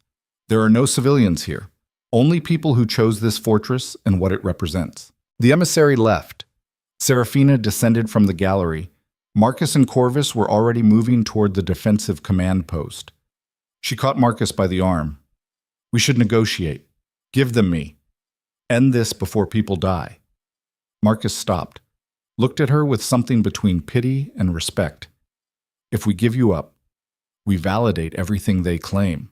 That legitimacy matters, that the Duke's judgment was wrong, that power belongs to birth rather than choice. People are going to die over philosophy? People die over philosophy constantly. It's called war. The question is whether we're willing to die for one that actually means something. Corvus added, besides, you think they'll stop at you. This is about breaking Ravengarde. You're just the excuse. They'll want blood regardless. Seraphina felt trapped, helpless. She'd learned to fight but couldn't fight an entire army, had learned politics but couldn't negotiate from within a besieged fortress. What can I do? Survive, Marcus said flatly. Stay alive. Be worth the price we're about to pay. The first bombardment came at dawn. Seraphina woke to the sound of stone striking stone. Not close. The outer walls taking impact from catapults positioned at the siege line. She dressed quickly and went to the inner courtyard where non-combatants had gathered. Isena was already organizing medical supplies. Tomlin worked on reinforcing interior structures. Even Mira moved with purpose, distributing water and rations. Everyone had a role except Seraphina. She was the reason and the objective. The thing being fought over. Utterly useless in practical terms. Garrison approached, his expression grim. You should be in the keep, safest position. I can help. You can stay alive, the former soldier interrupted. That's the help. Everything else we're doing is to give you that chance. The bombardment continued through the day, methodical, probing Ravengarde's defenses, testing weak points. Corvus reported minimal damage during the evening briefing. They're feeling us out. Real assault comes after they've mapped our response patterns. How long do we have? Days. Maybe a week before they commit to full assault. And the Duke? Still 2 weeks out at best. Maybe more if they block the roads. Seraphina listened to tactical discussions she barely understood, to casualty projections and supply calculations, to the cold mathematics of siege warfare. She was learning a new lesson. That war reduced people to numbers. That individual lives became acceptable losses in service of larger objectives, that she was now an objective worth dying for whether she wanted to be or not. On the 4th day of siege, something changed. The bombardment stopped. Complete silence after days of constant impact. Corvus immediately suspected trap. Marcus ordered heightened vigilance. Then a messenger arrived under truce flag. Not the same young emissary, someone older, more polished. He carried a letter addressed specifically to Seraphina Vale. Marcus brought it to her unopened. Your decision whether to read it. Who's it from? Celestine Varel. Seraphina stared at the sealed parchment. Perfect handwriting, expensive paper. The seal showed House Varel's crest. She broke it open. The letter was brief and devastating. It informed her that Duke Kaelthorn Draven had been arrested en route back to Ravengarde, that he was being held in the capital pending trial, that the charges now included treason for refusing royal commands. It also offered terms. If Seraphina surrendered herself voluntarily, the Duke would face exile rather than execution. Ravengarde's people would be pardoned. The fortress would be absorbed into crown lands, but no punitive action would be taken against current residents. If she refused, the siege would continue until Ravengarde fell. The Duke would be executed. All residents would face trial for complicity and treason. The letter concluded with almost casual cruelty. You have until dawn tomorrow to decide. Choose wisely, bastard. Some things are worth dying for. Question is whether you're one of them. Seraphina's hands shook as she finished reading. Marcus took the letter, read it quickly. His expression went carefully blank. It could be a lie, he said, meant to force surrender through deception. Could be, Corvus agreed, or it could be truth. Either way, responding is a trap. Seraphina found her voice. If it's true, if they have him, if I can save him by surrendering, then you die and he's executed anyway, Marcus interrupted. Celestine doesn't negotiate in good faith. This is manipulation. You don't know that. I know her. She wants you destroyed, and she wants you to feel responsible for everyone who dies here. It's psychological warfare. Seraphina looked between them. What if you're wrong? What if this is the only chance to save him? Corvus's voice was hard. The Duke wouldn't want you to surrender. He'd rather die than validate their authority. But people here will die. You'll die. All for philosophy I barely understand.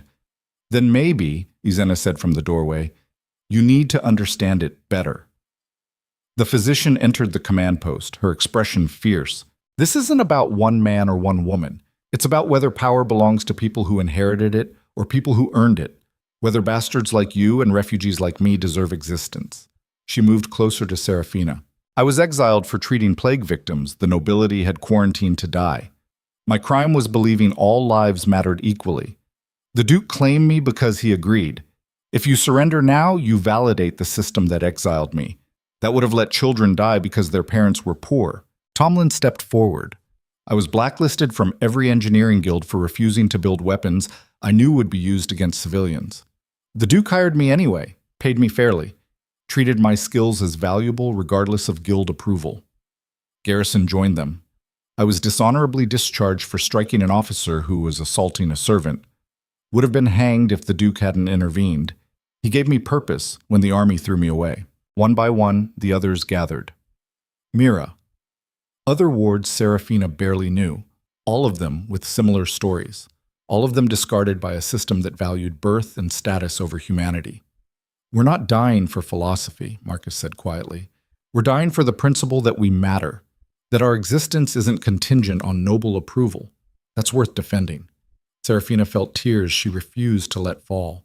But he's imprisoned, maybe dying, because of me, because of what you represent, Corvus corrected. Just like we all represent it. You're not special in that regard. Just more visible. The words should have been harsh. Instead, they felt like belonging. She wasn't alone in this, wasn't the singular cause, was part of something larger that existed before her and would continue after. But the Duke, if there's any chance, there's no chance, Marcus said flatly. Even if the letter's true, Celestine will kill him regardless. She's using your guilt as a weapon. Don't let her. Seraphina looked at the letter again, at Celestine's elegant handwriting promising mercy that would never come. She thought about Evermont Manor, about being nothing, about the Duke walking into that drawing room and claiming her with 4 words. She inherits me. He'd given her existence when she'd had none, given her purpose, given her a place in a world that had refused her. And now that world wanted her to surrender, to validate that her existence had been a mistake, that the Duke's judgment had been wrong, that people like her should accept their place and die quietly when inconvenient. Seraphina looked up at the faces surrounding her, people who'd been thrown away and refused to stay discarded, who'd built something real from nothing. Her voice when she spoke was steady. We don't surrender. We hold until the Duke returns or we fall. Either way, we prove they can't break us by threatening what we care about. Marcus nodded slowly. You're certain? No. But I'm decided. That's different. Then we continue the siege, the briefing dissolved, people returned to their positions. Seraphina remained in the command post, staring at Celestine's letter. She just condemned everyone here to potential death, including herself, including the Duke if the letter was true. The weight of it settled on her shoulders like physical mass, but beneath the weight was something else, something she'd never felt before.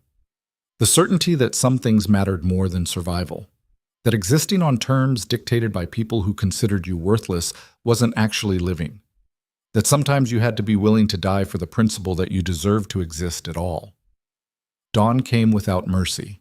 The bombardment resumed with renewed intensity, closer now, targeting specific defensive positions. Seraphina stood in the inner keep and listened to stone breaking, to shouts from the walls, to the mechanical violence of siege. Marcus appeared beside her. No word from the Duke. How long can we hold? Corvus says 2 weeks, maybe 3. And then? Marcus's smile was grim. Then we find out if philosophy is worth dying for. Seraphina touched the ring hanging against her chest. House Draven's signet. Still warm. She'd been nothing. The Duke had made her something, and now she was choosing to remain that something even if it killed her. The irony wasn't lost. She'd spent her whole life powerless. Now she had one power, the choice to surrender, and she was refusing to use it. That felt like the most important decision she'd ever made. Outside, the siege intensified. Inside, Ravengarde prepared to hold against an entire kingdom. And somewhere beyond these walls, Duke Kaelthorn Draven faced judgment for the crime of believing that bloodlines mattered less than character. Seraphina didn't know if he'd survive, didn't know if any of them would. But she knew one thing with absolute certainty. She wouldn't surrender, wouldn't validate the world that had tried to destroy her, wouldn't let Celestine win by making her feel responsible for deaths that came from defying tyranny rather than accepting it. The girl who'd inherited nothing had learned to fight for something, and that something was worth every terrible price they were about to pay, even if it cost everything, even if it cost her, even if the Duke died for claiming her. Because some things couldn't be measured in lives or losses. Some things could only be measured in whether you'd been willing to stand when standing meant falling. Ravengarde would stand. And when it fell, if it fell, it would fall, proving that the unwanted could be worth more than all the legitimate nobility combined. That was the message. That was the war. And Seraphina Vale, bastard daughter of a minor noble, ward of a rebel duke, symbol of everything the kingdom feared, had just chosen to deliver it. No matter the cost, no matter the consequence, no matter what came next, the bombardment outside reached crescendo. Stone struck stone, people shouted orders, the fortress shook with impact. And in the center of it all, Seraphina stood perfectly still and waited for the world to end or transform. Either way, she'd made her choice, the only choice that mattered. To exist on her own terms or not at all. This is a work of fiction created purely for entertainment purposes. The siege entered its second week with the methodical brutality of something designed to break spirits before walls. Ravengarde held, but the cost showed in exhausted faces and dwindling supplies. Every dawn brought fresh bombardment. Every dusk brought casualty reports. 3 dead, 7 wounded. The outer curtain wall developing stress fractures that would eventually become breaches. Seraphina had stopped sleeping in her quarters. Instead, she stayed in the inner keep's medical station where Icena worked without rest, treating injuries that ranged from minor wounds to catastrophic trauma. The physician had taught her basic field medicine during the lulls between bombardments, cleaning wounds, applying pressure, recognizing when someone was bleeding internally and there was nothing you could do except make them comfortable while they died. That last lesson came on the 9th day when a young soldier named Petrine took shrapnel from a catapult stone that shattered against the battlements. Seraphina held his hand while Icena did what little was possible, which wasn't enough. He was 19, had joined Ravengarde's guard 6 months ago after his family disowned him for refusing an arranged marriage. He died asking if they'd held the wall. They had. It didn't matter to him anymore. Seraphina learned something in that moment that all the training and studying hadn't taught her. That war reduced philosophy to immediate bloody reality. That principles felt very abstract when you were watching someone bleed out on a stone floor. But she also learned why people fought anyway. Because Petrine's last words weren't regret. They were pride. Pride that he'd stood for something. That his death meant the wall still stood. That the fortress representing everything he believed hadn't fallen. Some people found meaning in surrender. Others found it in refusal. Petrine had chosen refusal. So had everyone else still breathing in Ravengarde's increasingly battered walls. On the 10th day, scouts reported movement in the royal camp. Not preparation for assault. Something else. Riders departing. Heading north. Corvus frowned at the report. They're sending for reinforcements or supplies. Neither option is good for us. How long do we have? If they're bringing more troops, 2 weeks before they arrive. If it's siege equipment, maybe 3 days. Marcus entered the command post looking worse than Seraphina had ever seen him. The advisor had been managing logistics on minimal sleep, rationing supplies that were already insufficient, calculating timelines that grew bleaker by the hour. "We need to discuss contingencies," he said without preamble. "Meaning surrender?" Corvus asked. "Meaning evacuation. If we can get people out through the northern passages before the siege tightens further."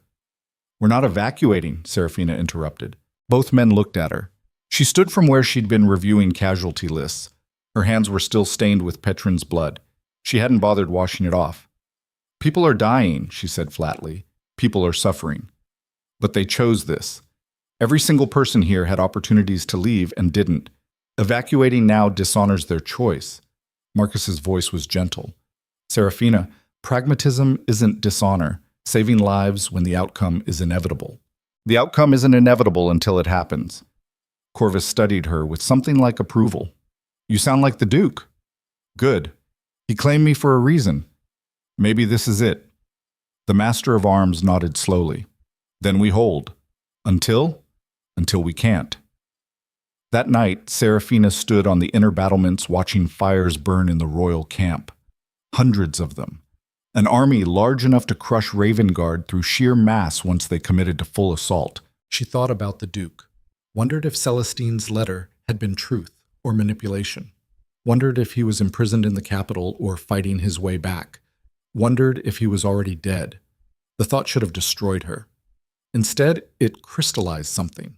She'd been claimed, elevated, given purpose and protection. But she'd never actually stood beside him as an equal. Had always been the ward, the symbol, the thing he'd chosen to protect. If he was gone, she'd have to become more than that. Would have to become the thing he'd seen in her when he'd walked into Evermont Manor and declared she inherited him. Someone who refused to accept the world's verdict on her worth. Someone dangerous precisely because she had nothing left to lose except dignity she'd already surrendered and reclaimed on her own terms. Footsteps approached. Garrison joined her at the wall. "Can't sleep either?" "Sleep feels like surrender." The former soldier was quiet for a moment. "You know, before Ravengarde, I spent 2 years drunk in Valenmoor's slums. After the dishonorable discharge, I figured I was done. Washed up. Worthless. What changed? Duke found me in a tavern, offered me a choice to stay in the gutter feeling sorry for myself or come to Ravengarde and prove the army was wrong about me. Why'd you accept?" Garrison's smile was grim. "Because being given a second chance is easy to ignore. Being challenged to earn it is harder. The Duke doesn't rescue people. He dares them to rescue themselves." Seraphina absorbed this. "Is that what he did with me? What do you think?" Before she could answer, bells started ringing. Not the slow toll of timekeeping, the rapid clang of alarm, movement on the walls, shouting. The organized chaos of fortresses responding to immediate threat. Corvus's voice carried across the courtyard. "To positions! They're advancing under cover of night!" Seraphina ran with Garrison toward the inner keep where non-combatants were supposed to shelter during attacks. But at the entrance, she stopped. Garrison noticed. "You need to get inside." "No. That wasn't a request. You're too valuable to risk in combat." "Valuable as what? A symbol?" "Symbols are worthless if they hide when the reality gets bloody." She pushed past him, heading instead toward the armory. Corvus intercepted her before she'd gone 20 feet. "Absolutely not." "I can fight." "You trained me. I trained you in basics. This is coordinated assault by professional soldiers. You'll die in the first engagement. Then I'll die standing instead of cowering. Isn't that the whole point?" The Master of Arms grabbed her shoulders. His grip was iron. "Listen to me. The Duke claimed you. That means you're his responsibility. If you die defending walls he would have burned the kingdom to protect, you dishonor his choice." The words landed like blows. Seraphina wanted to argue, wanted to insist she was more than property to be protected. But Corvus was right in a way that cut deeper than she wanted to acknowledge. She wasn't her own yet, was still defined by being claimed rather than by what she'd done independently. That needed to change, but not tonight. Not by dying uselessly in combat she wasn't trained for. Fine. I'll shelter. But I'm done hiding. Corvus nodded and released her. Good. Stay alive. The Duke's going to need you when he returns. If he returns. When? The Master of Arms corrected. Then he was gone, running toward defensive positions. Seraphina retreated to the inner keep, found Isenna already preparing the medical station for incoming casualties. Mira was organizing supplies. Tomlin reinforced structural weak points. Everyone had purpose except her. She was the reason, the objective, the thing being fought over, and she'd never felt more useless. The assault lasted 3 hours. Seraphina listened to it from inside stone walls, heard shouting, the clash of metal, screams that could have been victory or death and sounded the same from this distance. When it finally ended, the silence felt worse than the noise. Casualties came in waves. Isenna worked with mechanical precision, triaging wounded into categories that basically meant might survive, probably won't, and already gone. Seraphina helped where she could, holding people down during crude surgery, offering water, cleaning wounds that made her stomach revolt. One of the wounded was Garrett, sword cut across his ribs, deep but not immediately fatal if infection didn't set in. He managed a weak smile when he saw her. Still alive. So are you. Disappointed? Terrified, she admitted. Good. Means you're paying attention. Isenna worked on his wound with efficient brutality. No anesthetic available. Garrett bore it with the stoicism of someone who'd endured worse. When the physician had finished and moved to the next patient, Seraphina stayed beside him. Tell me something, she said quietly. If you could leave. If someone offered you safe passage out of here, would you take it? Garrett's eyes closed. A month ago, maybe. Now? No. Why? Because this is the first place I've mattered since the army threw me away. First place my competence counted for more than some officer's opinion of my attitude. His voice dropped lower. I'd rather die here mattering than live somewhere else as nothing. That same answer. Different words, but identical meaning. Everyone in Ravengarde had made the same fundamental choice, to exist on their own terms or not at all.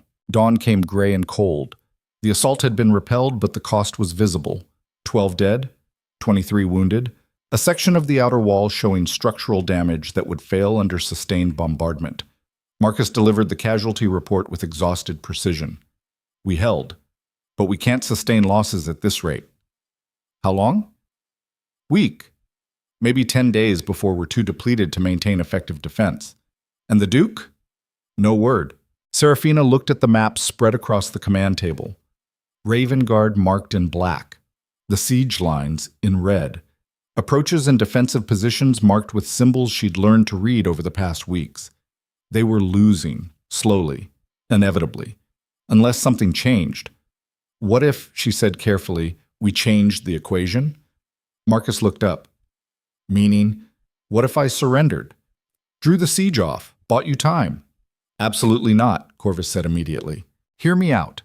If I walk out under truce flag and offer myself in exchange for lifting the siege, they'll take you and continue the siege anyway, Marcus interrupted. Celestine wants you destroyed and Ravengarde broken. Both. Not one or the other. You don't know that. Yes, I do, because that's what I would do in her position. She wants total victory. Seraphina felt frustration rise. Then what? We just wait here until we're overwhelmed.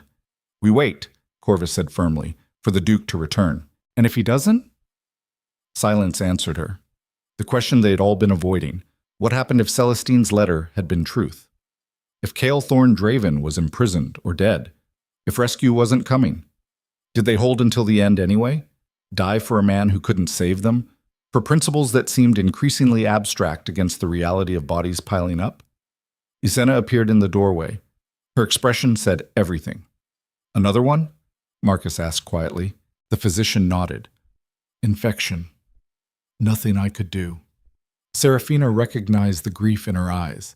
This wasn't just treating wounds anymore. It was watching people die for a cause that seemed to be failing. How many more? Seraphina asked. How many more people have to die for me? For what you represent, Isena corrected. Don't reduce this to personal guilt. It's bigger than you. Is it? Because from where I'm standing, it looks like people bleeding out because a duke claimed a bastard, and the kingdom couldn't tolerate it. Then maybe, a new voice said from the entrance, you're not standing in the right place. Everyone turned. A man stood in the doorway, older, weathered, wearing the dust of hard travel. Behind him, 2 guards Seraphina recognized from the duke's personal retinue. Her heart stopped. Marcus moved first. Where is he? The man stepped into the command post. Coming, 2 hours behind me. I rode ahead to assess the situation. And? Corvus demanded. And it's worse than we expected. The Royal Army is 3 times the size we estimated. They've been cycling fresh troops through to maintain pressure while resting reserves. So we're more thoroughly screwed than we thought, Garrison said from where he'd dragged himself to the doorway despite his wounds. The messenger's expression was grim. Unless the Duke's plan works? What plan? Seraphina heard herself ask. The man finally looked at her directly. You're Seraphina Vale. Yes. The one he claimed. Yes. Good. Because what comes next requires you to be exactly as stubborn as he said you were. Before she could respond, the messenger pulled documents from his coat. Maps. Letters. Official-looking papers with royal seals. Duke Draven wasn't arrested, he said. That letter from Celestine was psychological warfare. He's been in the capital negotiating. Negotiating what? Marcus asked. Support. The king may have authorized this siege, but not all nobility agrees with it. There's a faction that sees Ravengarde as valuable counterweight to court politics. So he's bringing reinforcements? Better. He's bringing legitimacy. The messenger spread papers across the table. Seraphina saw signatures, seals from houses she recognized from her library studies. Noble families who'd agreed to back Ravengarde's right to exist outside traditional hierarchy, who'd signed declarations supporting the principle that ducal authority included the right to claim wards regardless of birth status. It wasn't military support, it was political cover. How does this help us? Corvus asked. Papers don't stop catapults. No. But they change the equation. If the king continues the siege after this many noble houses have declared support for Ravengarde's position, he risks civil war. Marcus studied the documents. This is leverage, but it only works if we're still standing when the Duke arrives to present it. Which brings me to the second part of his plan, the messenger said. He pulled a final document. This one was different. Personal correspondence addressed to Seraphina. She took it with hands that trembled slightly. The handwriting was familiar, precise, controlled. The Duke's. It read simply, Hold. I'm coming. What I'm bringing will end this. But you need to survive until I arrive. Don't surrender. Don't negotiate. Don't give them satisfaction of breaking before I can prove they were wrong about everything. And then, at the bottom, one additional line. You inherited me. Now inherit my certainty that you're worth every price I'm paying. Seraphina read it twice, 3 times. The words blurring as something hot pressed behind her eyes. He was coming. With political weapons that might actually work. With proof that she wasn't just his isolated obsession, but the focal point of larger resistance to the kingdom's calcified hierarchy.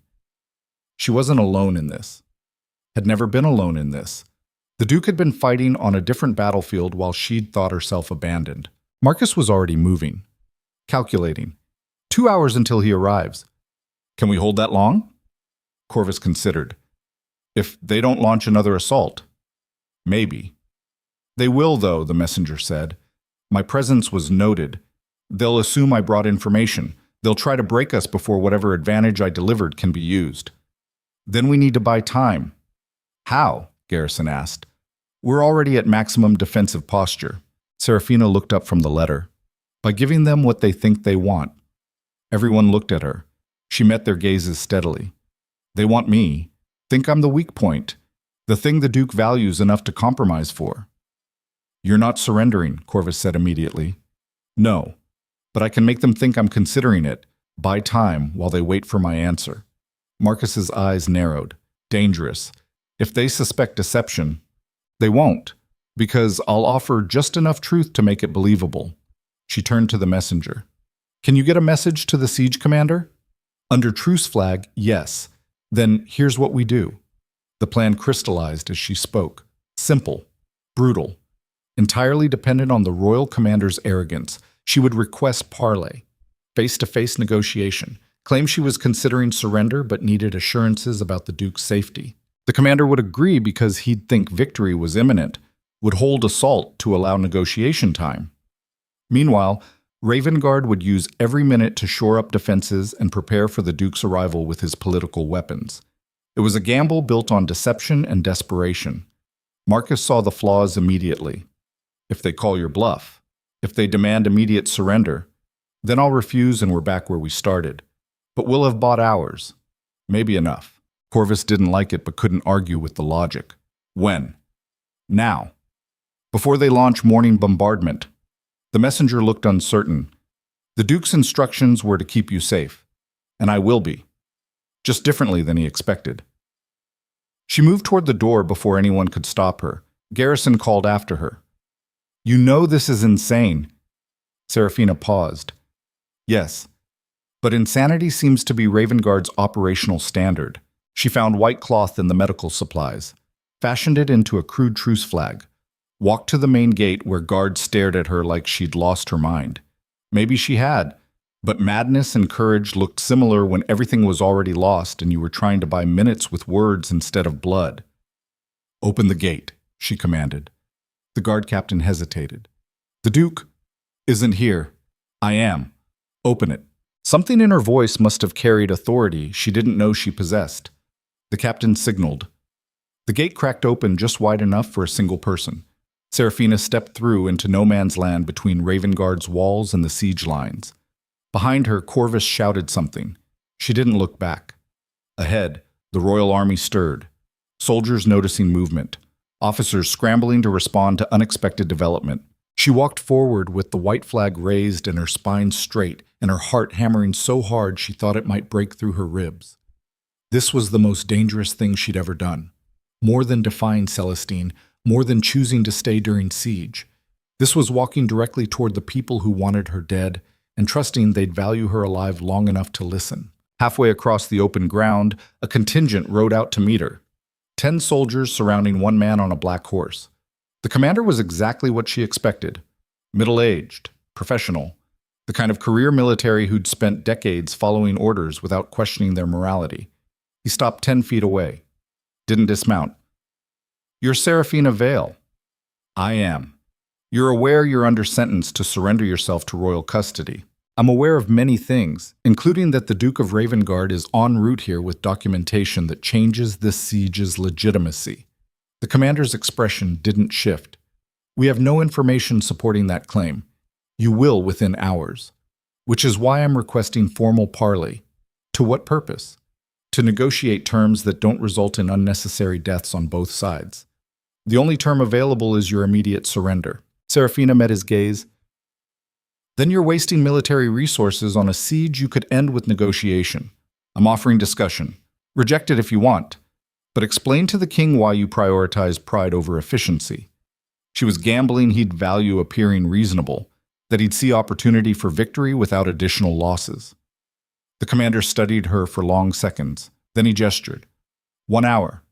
Midday. You'll come to my command tent under truce. Alone. Agreed. And Seraphina? Yes. If this is deception, I'll have you executed where you stand. Understood. She turned and walked back toward Ravengarde. Didn't run. Didn't hurry. Just walked with the same steady pace she'd approached with, every step feeling like it might be interrupted by an arrow she'd never see coming. She made it back to the gate. It opened. She stepped through, and collapsed against the wall as her legs gave out. Corvus caught her. You absolute lunatic. Did it work? We have until midday. 4 hours.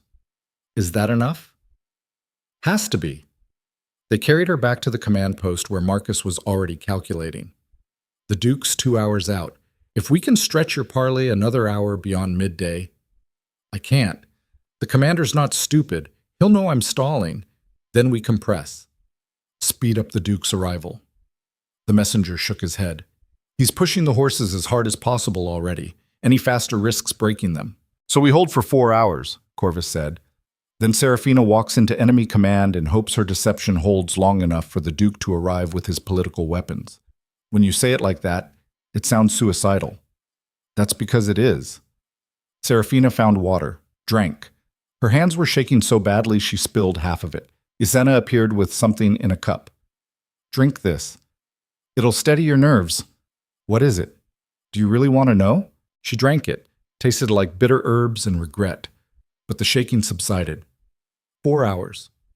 4 hours to hold Ravengarde, to maintain the fiction that she was considering surrender, to buy time for a duke who was racing against collapse to arrive with papers that might save everything or mean nothing.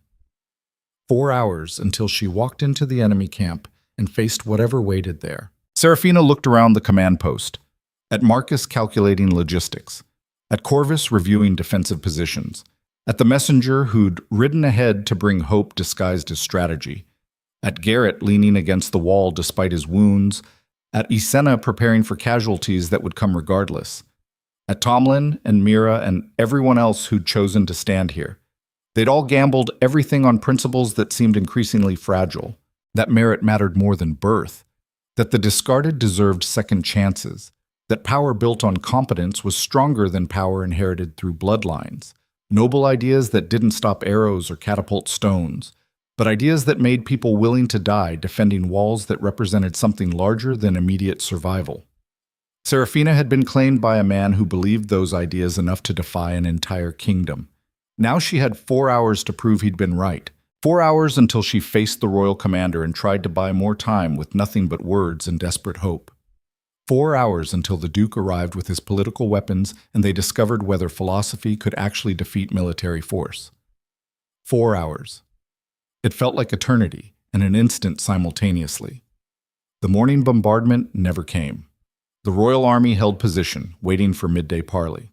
Ravengarde used every minute, shoring up damaged walls, moving wounded to safer positions, preparing for whatever came next. Seraphina stood on the battlements watching the siege camp and trying not to think about walking into it alone, trying not to think about what happened if the Duke didn't arrive in time, trying not to think about the fact that she'd just bet everything on a gamble with odds she couldn't calculate.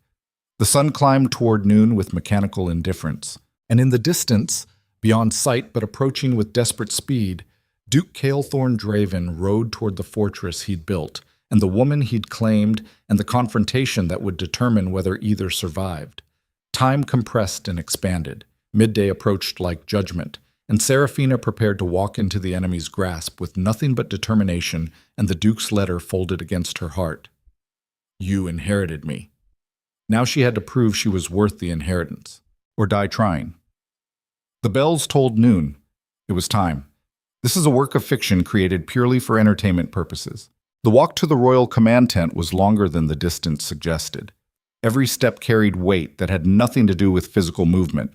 Seraphina crossed ground that separated siege lines from fortress walls with her spine straight and her hands steady, and her mind calculating how many minutes she could buy with words alone.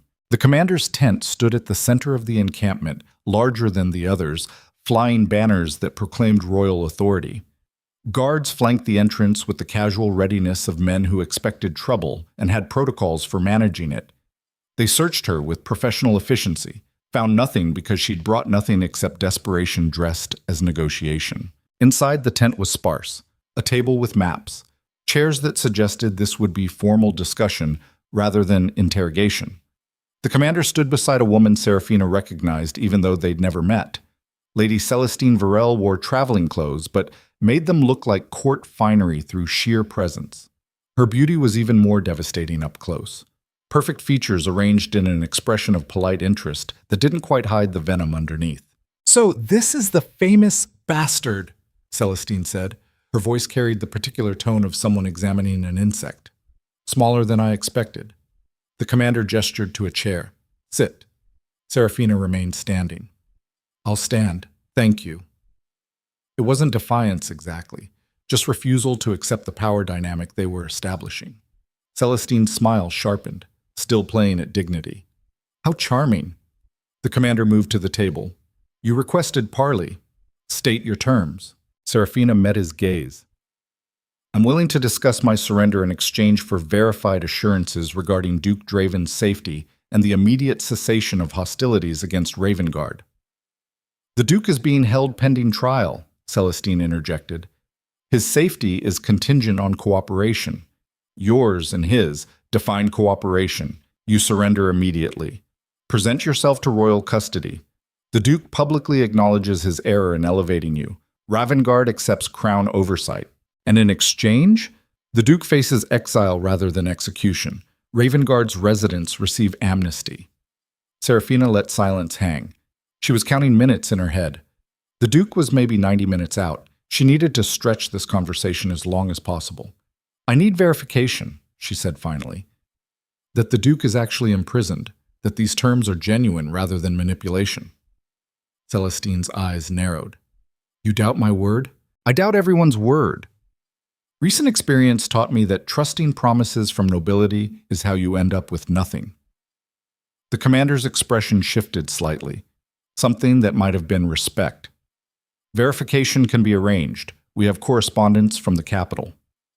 He produced letters, official documents bearing royal seals, reports of Kaelthorn Draven's arrest, details of charges pending. Seraphina read them slowly, buying seconds. They looked authentic, but could be fabricated. The Duke's letter said he'd been negotiating, not imprisoned. Someone was lying. The question was who and why. These could be forgeries, she said. They're not, the commander replied. But I understand your skepticism. What would satisfy you? Direct communication with someone I trust who can verify the Duke's status. Impossible. You're in no position to make demands. Then we have nothing to discuss. Seraphina turned toward the tent exit. Celestine's voice stopped her. You're willing to let everyone in that fortress die for pride? I'm unwilling to surrender based on documents that might be lies. There's a difference. She faced them again. You want me to believe the Duke is imprisoned. Show me proof that can't be faked. Until then, this conversation is wasting both our time. The commander studied her. You're stalling. I'm being cautious. Again, recent experience. How long do you need? For what? To verify our claims. To satisfy yourself that surrender is the only option. Seraphina pretended to consider. 2 hours. Give me 2 hours to review your documentation and consult with Ravengarde's advisors. 1 hour, the commander countered. 90 minutes. He exchanged glances with Celestine. The noblewoman's expression suggested she wanted to refuse, but the commander valued appearing reasonable. 90 minutes, he agreed. Then you return here with an answer. No more delay. Understood. And Seraphina? If you don't return, we launch full assault immediately. No more negotiations. She nodded once and left the tent. The walk back to Ravengarde felt different. Not safer exactly, but less immediately threatening. She'd bought time. Not much, but enough if the Duke was as close as his messenger claimed. The gates opened. She stepped through. Corvus grabbed her arm. Well? 90 minutes. Then I either surrender or they attack. Did they believe you? Enough to wait. That's all that matters. Marcus was already calculating. The Duke's 60 minutes out if he maintained pace. You'll need to return to their camp before he arrives. Why? Because if you're already there when he shows up, the commander can't use you as leverage. You become witness rather than hostage. Seraphina absorbed this. So I walk back into their camp and hope the Duke arrives before they realize I've been lying? Essentially, yes. That's insane. Marcus's smile was grim. Welcome to high-stakes negotiation. The next hour passed with agonizing slowness. Ravengarde prepared for both possibilities. If the Duke arrived with political weapons strong enough to matter, they'd need to be ready to press advantage. If he didn't, they'd need to survive the assault that followed. Seraphina stood in the command post and tried not to think about walking back into that tent, about facing Celestine's venom and the commander's calculation, and the moment when they realized she'd bought time with deception. Isena found her, brought tea that tasted like herbs and false comfort. You know this might not work, the physician said quietly. I know. And you're doing it anyway. Because the alternative is surrender. And I'm done surrendering. Isena's expression softened. The Duke chose well. Did he? I'm terrified. My hands won't stop shaking. I keep thinking about all the ways this fails. Fear and courage aren't opposites. Courage is being terrified and acting anyway. You're doing that. Seraphina drank the tea. It didn't help. 30 minutes remaining when the lookout shouted. Movement on the North Road. Riders approaching fast. Everyone rushed to the battlements. In the distance, dust rising. Horses pushed to their limits. A group of maybe 20 riders racing toward Ravengarde with the desperation of people who knew they were cutting timing impossibly close. At their head, a figure Seraphina would have recognized at any distance. Duke Kaelthorn Draven rode like something inevitable, like storm fronts that didn't ask permission to arrive. Even from here, even exhausted from days of brutal travel, he radiated the particular certainty that had claimed her in Evermont Manor and changed everything. He's here, Marcus breathed. The riders reached Ravengarde's outer perimeter, didn't slow for the siege lines, just crashed through with the kind of momentum that suggested anyone stupid enough to interfere would be trampled. The Royal Army scrambled to respond, officers shouting, soldiers moving to intercept. But the Duke's group was already past them, already at Ravengarde's gates, already dismounting with the efficient chaos of people who'd been riding without rest for days. The gates opened. Kaelthorn strode through. He looked worse than Seraphina had ever seen him, dust-covered, exhausted, but his eyes when they found her were the same storm gray that had pinned her in that drawing room weeks ago. He crossed the courtyard in long strides, stopped precisely 3 feet away, the exact distance he'd maintained that first day. Report, he said. Not to her. To Marcus and Corvus, who'd followed her down from the battlements. They briefed him with military efficiency. The siege, the casualties. Seraphina's desperate gambit buying time. The 90-minute deadline that was now 15 minutes away. Kaelthorn absorbed it all without visible reaction. Then he looked at Seraphina. You negotiated with them. I stalled them. There's a difference. By offering to consider surrender. By lying about considering surrender. I was buying time. His expression shifted. Something that might have been approval if it weren't so carefully controlled. Good. That's exactly what I would have done. He turned to Marcus. The documents? The advisor produced the papers the messenger had brought. Noble house declarations supporting Ravengarde's autonomy, legal arguments about ducal prerogative, political cover from families influential enough to matter. Kaelthorn reviewed them quickly, then added his own from a leather case that had survived the brutal ride. More signatures, more seals. And something else, a letter bearing the king's personal mark. Marcus stared. Is that royal acknowledgement that this siege was initiated without full council approval? Not quite apology, but admission of overreach. How did you get this? By reminding His Majesty that civil war over ducal succession rights would be expensive and destructive, and by demonstrating that enough noble houses supported Ravengarde's position to make conflict inadvisable. The Duke's smile was cold.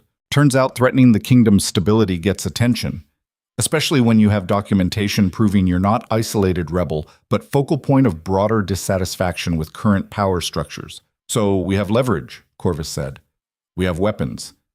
Whether they're sufficient depends on how we deploy them.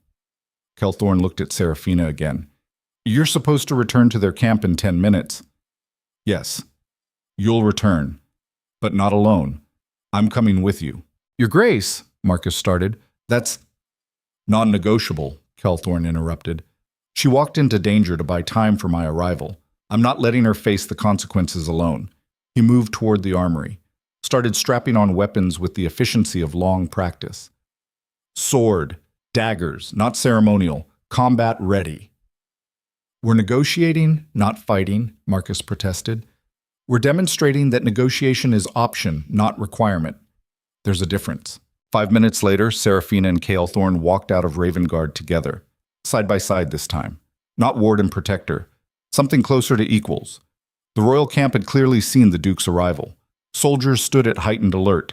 The commander waited outside his tent with Celestine beside him, and enough guards to make the power dynamic clear. Kaelthorn didn't slow, just walked directly to the commander with Seraphina matching his pace. You're supposed to be imprisoned in the capital, the commander said.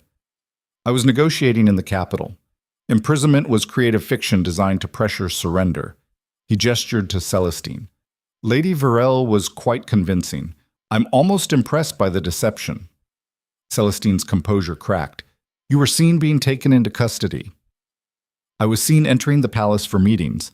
How those meetings were characterized depended on who was watching and what story they wanted to believe. The Duke produced his documents, set them on the table outside the tent.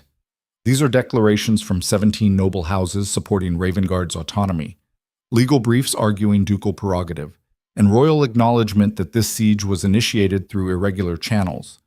The commander examined them. His expression shifted as he recognized seals and signatures. This changes nothing, Celestine said, but her voice carried less certainty than before. This changes everything, Kaelthorn corrected. You manufactured crisis to destroy me politically. Instead, I used it to demonstrate how many families are dissatisfied with the current system. You've made me more powerful, not less. The commander's jaw tightened. These documents don't erase the charges. No, but they make prosecuting those charges politically catastrophic. Continue this siege and you're not crushing a rebel. You're igniting factional conflict. He leaned forward slightly. Is that really what the king wants? Civil strife over whether bastards deserve ward status? That's the hill you're prepared to die on? Silence stretched. The commander looked at the documents, at the signatures from houses he couldn't ignore, at the political nightmare this had become. Celestine tried once more. She's illegitimate, an insult to every legitimate family in the kingdom. Kaelthorn's attention swung to her. And you're proof that legitimacy doesn't guarantee worth. You had every advantage: birth, beauty, education, and you used it all to become exactly what everyone expected: decorative and vicious. His voice dropped. Seraphina had nothing, was nothing according to your rules, and she became more dangerous than you'll ever be because she learned not to need your approval. The words landed like artillery. Celestine's face went white, then red. Then she did something Seraphina didn't expect. She laughed. It was brittle and broken and carried years of rage compressed into sound. You think you've won? You think these papers matter? The kingdom will never accept her, never accept what you're building. You'll spend the rest of your life fighting this same battle. Probably, Kaelthorn agreed. But fighting is what I'm good at, and every fight like this weakens your position more than mine. The commander interrupted. Enough. This has become political quagmire beyond my authority. I'm suspending siege pending resolution from the capital. Celestine whirled on him. You can't. I can and I am. These documents create complications that require crown adjudication. I'm not risking my career on what's clearly factional dispute. He looked at Kaelthorn. You have 2 weeks. Present your case to full royal council. If they rule against you, this siege resumes with prejudice. And if they rule in my favor, then Lady Varel and her allies can find different cause to pursue. But you'll have won this engagement. The Duke nodded once. Acceptable. He turned to leave, stopped, looked at Celestine directly. You made this personal. That was a mistake. I would have been satisfied with political victory. Now I'm going to dismantle everything you've built, not because it benefits me, because you tried to use a woman's existence as weapon against her. Celestine met his gaze. I loved you. No. You loved what I represented. There's a difference. Just like there's a difference between Seraphina's worth and your opinion of it. He walked away. Seraphina followed. They crossed back to Ravengarde in silence. The fortress gates opened, closed behind them. Only then did Seraphina allow herself to breathe. We won, she said. It came out uncertain, a question more than statement. We bought time, Kaelthorn corrected. That's different than winning. But it's enough. He finally looked at her, really looked, and something in his expression was different than before. You walked into their camp alone. Twice. You were imprisoned. Or I thought you were. So you were willing to surrender yourself to save me. I was willing to buy time, same as you did in the capital. Kaelthorn's smile was brief. We're both liars, then. Apparently. They stood in Ravengarde's courtyard while around them people celebrated survival. Provisional survival. Temporary reprieve from violence that could resume in 2 weeks. But for now, alive. The Duke moved toward the keep. Seraphina followed. They climbed stairs to his private study in silence, heavy with everything unsaid. Inside, he poured 2 glasses of something dark and pungent, handed her one. Drink. You've earned it. Seraphina drank. It burned. She welcomed the sensation, proof she was still capable of feeling anything beyond exhaustion and residual terror. Kaelthorn stood at the window overlooking Ravengarde, the fortress he'd built, the people he'd claimed, the war he'd chosen. "I need to tell you something," he said without turning. Seraphina waited. "When I claimed you at Evermont, I told myself it was strategic, that you represented useful leverage against the court's assumptions, that elevating a bastard would force conversations about legitimacy I wanted to force anyway. Was it?" He finally looked at her. His expression was more open than she'd ever seen it, vulnerable in a way that suggested the admission cost him. Partially. But there was something else, something I didn't want to acknowledge. "What?" "I saw myself in that drawing room, the moment they read your father's will and you felt everything stripped away. I recognize that expression because I wore it once." "When?" "Years ago. When my own father declared me legitimate heir but made clear he considered me unworthy, that I'd inherited title through birth but would never inherit his respect. That legitimacy didn't protect you from being considered worthless by the people who mattered." Seraphina set down her glass. "I didn't know. No one does. I built Ravengarde partially to prove him wrong, to demonstrate that power earned through competence mattered more than power inherited through bloodlines." He moved away from the window.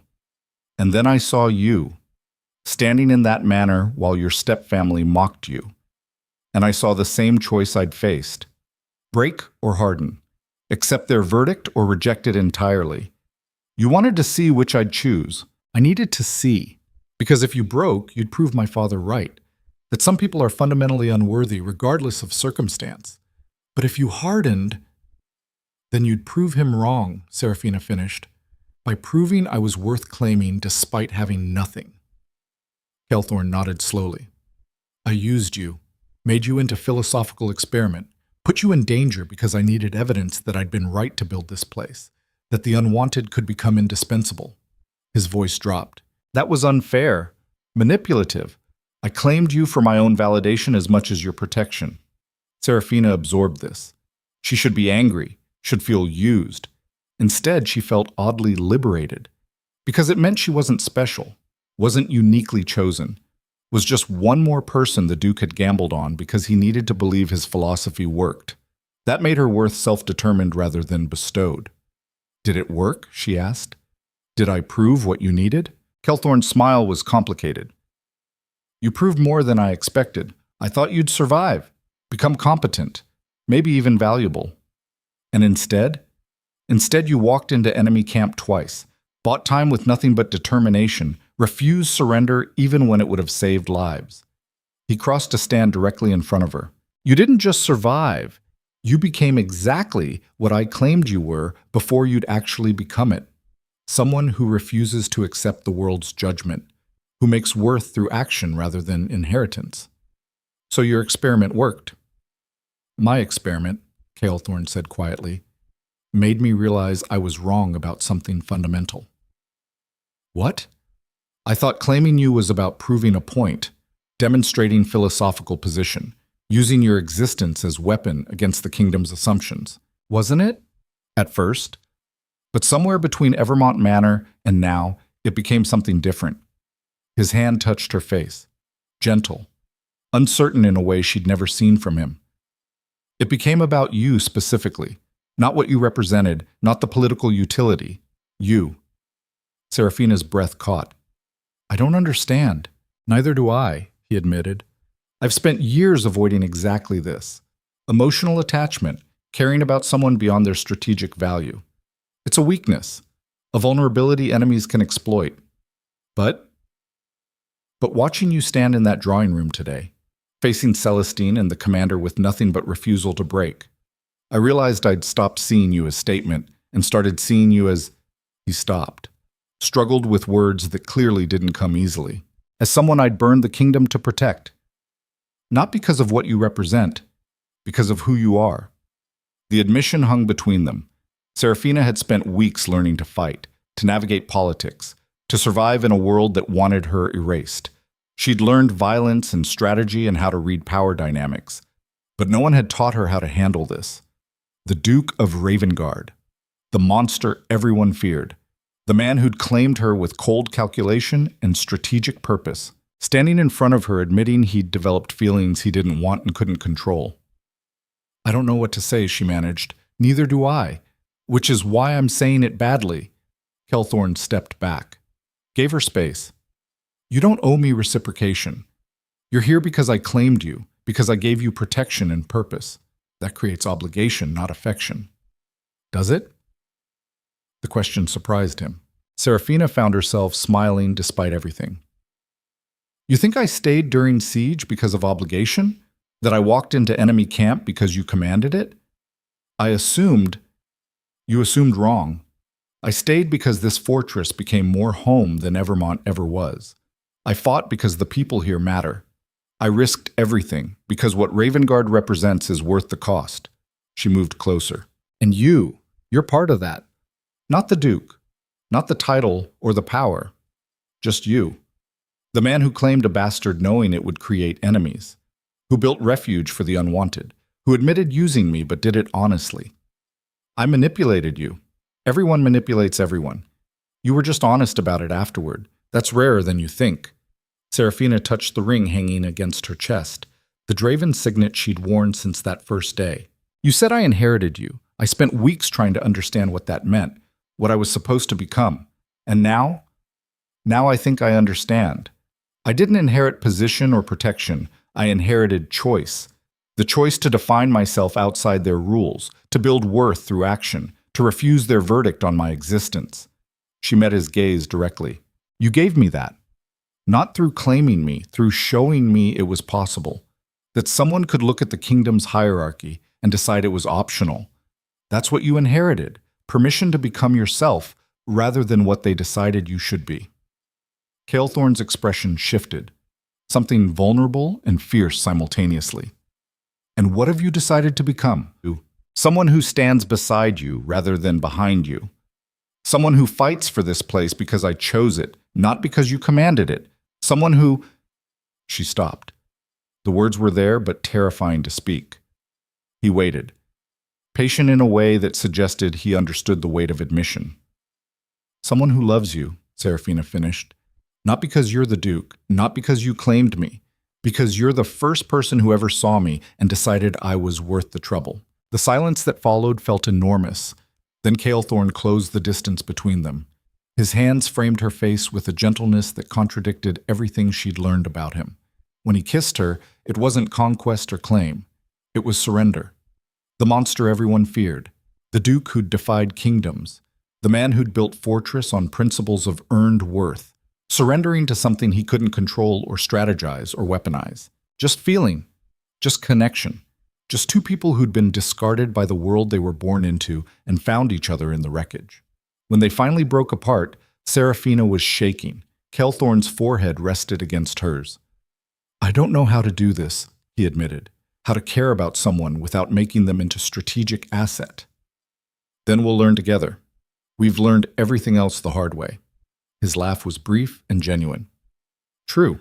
They stood like that for a long moment. The Duke and his ward. The man who'd claimed her, and the woman who'd chosen him back. Outside, Ravengarde celebrated survival. Inside, something quieter but equally significant was being built. Not ownership, not protection, partnership. The next 2 weeks passed in a blur of preparation. Kaelthorn and Marcus refined their political arguments. Corvus drilled defenses in case the Royal Council ruled against them, and siege resumed. Seraphina continued training and studying and learning how to navigate the space between being ward and being something more. The fortress transformed.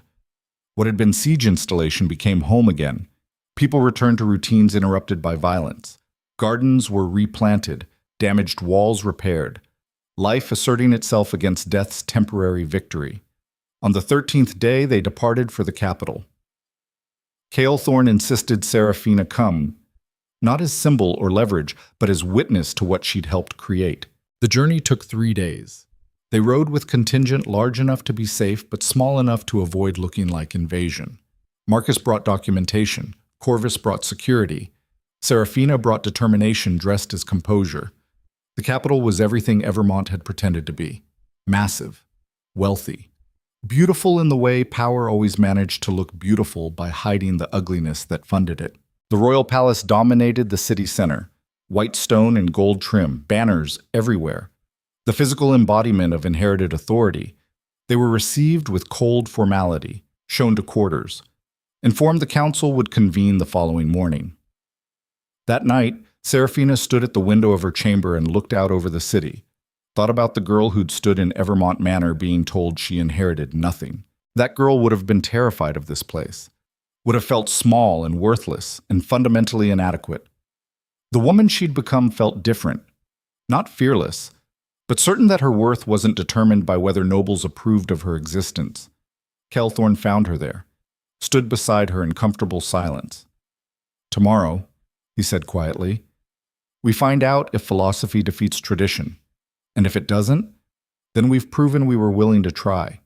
That matters more than outcome."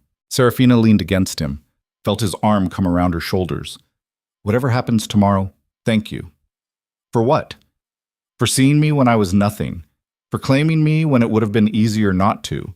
For teaching me that worth is earned rather than inherited. You taught yourself that. I just provided the environment. Then thank you for the environment." His hand tightened on her shoulder. "Whatever the council decides, you're not going back to being nothing.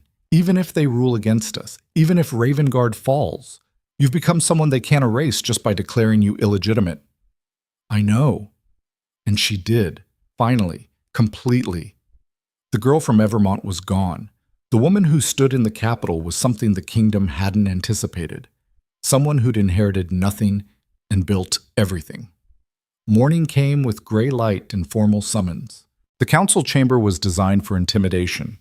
High ceilings, marble columns, throne-like chairs arranged in judgment formation, 20 nobles representing the kingdom's most powerful families, and at the center, the king himself.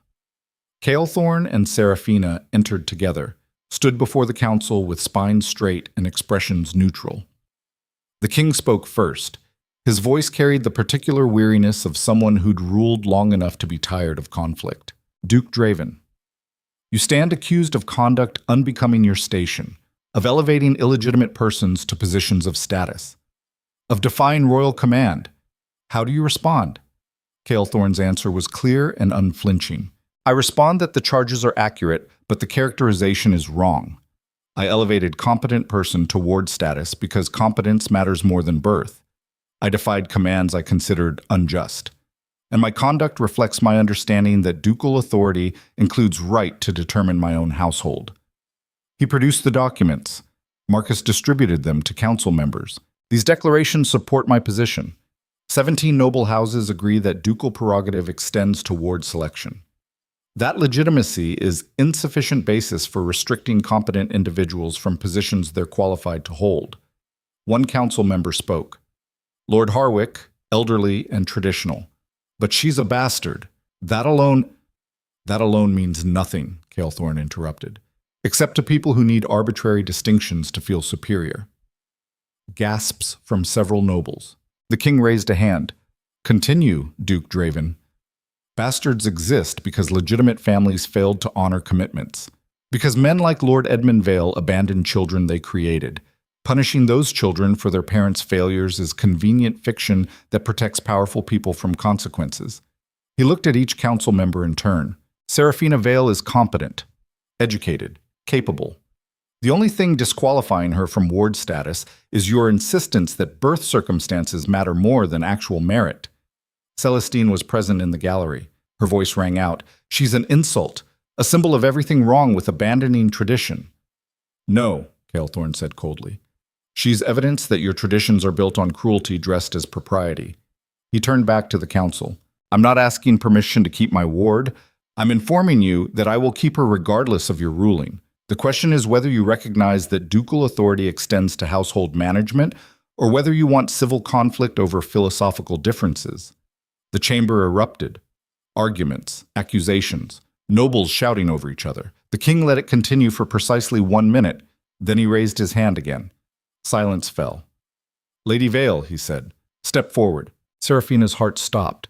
She hadn't expected to be addressed directly. She moved forward, stood before the throne. The king studied her. His eyes were tired but sharp. You're at the center of considerable disruption. What do you have to say for yourself? Seraphina met his gaze. She could be diplomatic, could apologize, could make herself smaller to ease tensions. Instead, she chose truth.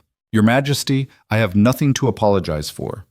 I was born illegitimate through no fault of my own, discarded by family who considered birth circumstances more important than my existence. Duke Draven offered protection and purpose. I accepted. That's not disruption, that's survival. Several council members started to speak. The king silenced them with a look. You understand, he said to Seraphina, that your presence at Ravengarde challenges fundamental social structures? I understand that my presence makes some people uncomfortable, but their comfort isn't my responsibility. My responsibility is becoming the person worthy of the chance Duke Draven gave me. And have you? Ask the people at Ravengarde. Ask the soldiers who fought beside me during siege. Ask anyone who's watched me earn my place rather than inherit it. The king's expression was unreadable. He looked at Kaelthorn. You truly believe she's worth civil conflict? I believe the principle she represents is worth it. That merit should matter more than circumstance of birth. That people deserve opportunities to prove worth rather than being discarded because of arbitrary rules. Kaelthorn's voice carried absolute certainty. Seraphina Vale is bastard, but she's also more competent than half the legitimate nobles in this chamber. The question isn't whether she deserves her position. It's whether you're willing to acknowledge that legitimacy doesn't equal worth. The chamber fell completely silent. The king stood, descended from his throne, approached Seraphina directly.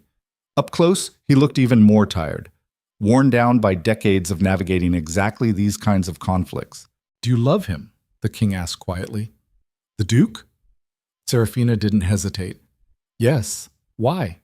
Because he saw me when I was nothing and decided I could become something. Because he built place where the unwanted matter. Because he's willing to fight for principles even when it would be easier to surrender. The king nodded slowly, turned to the council. I'm ruling in favor of Duke Draven's ducal prerogative.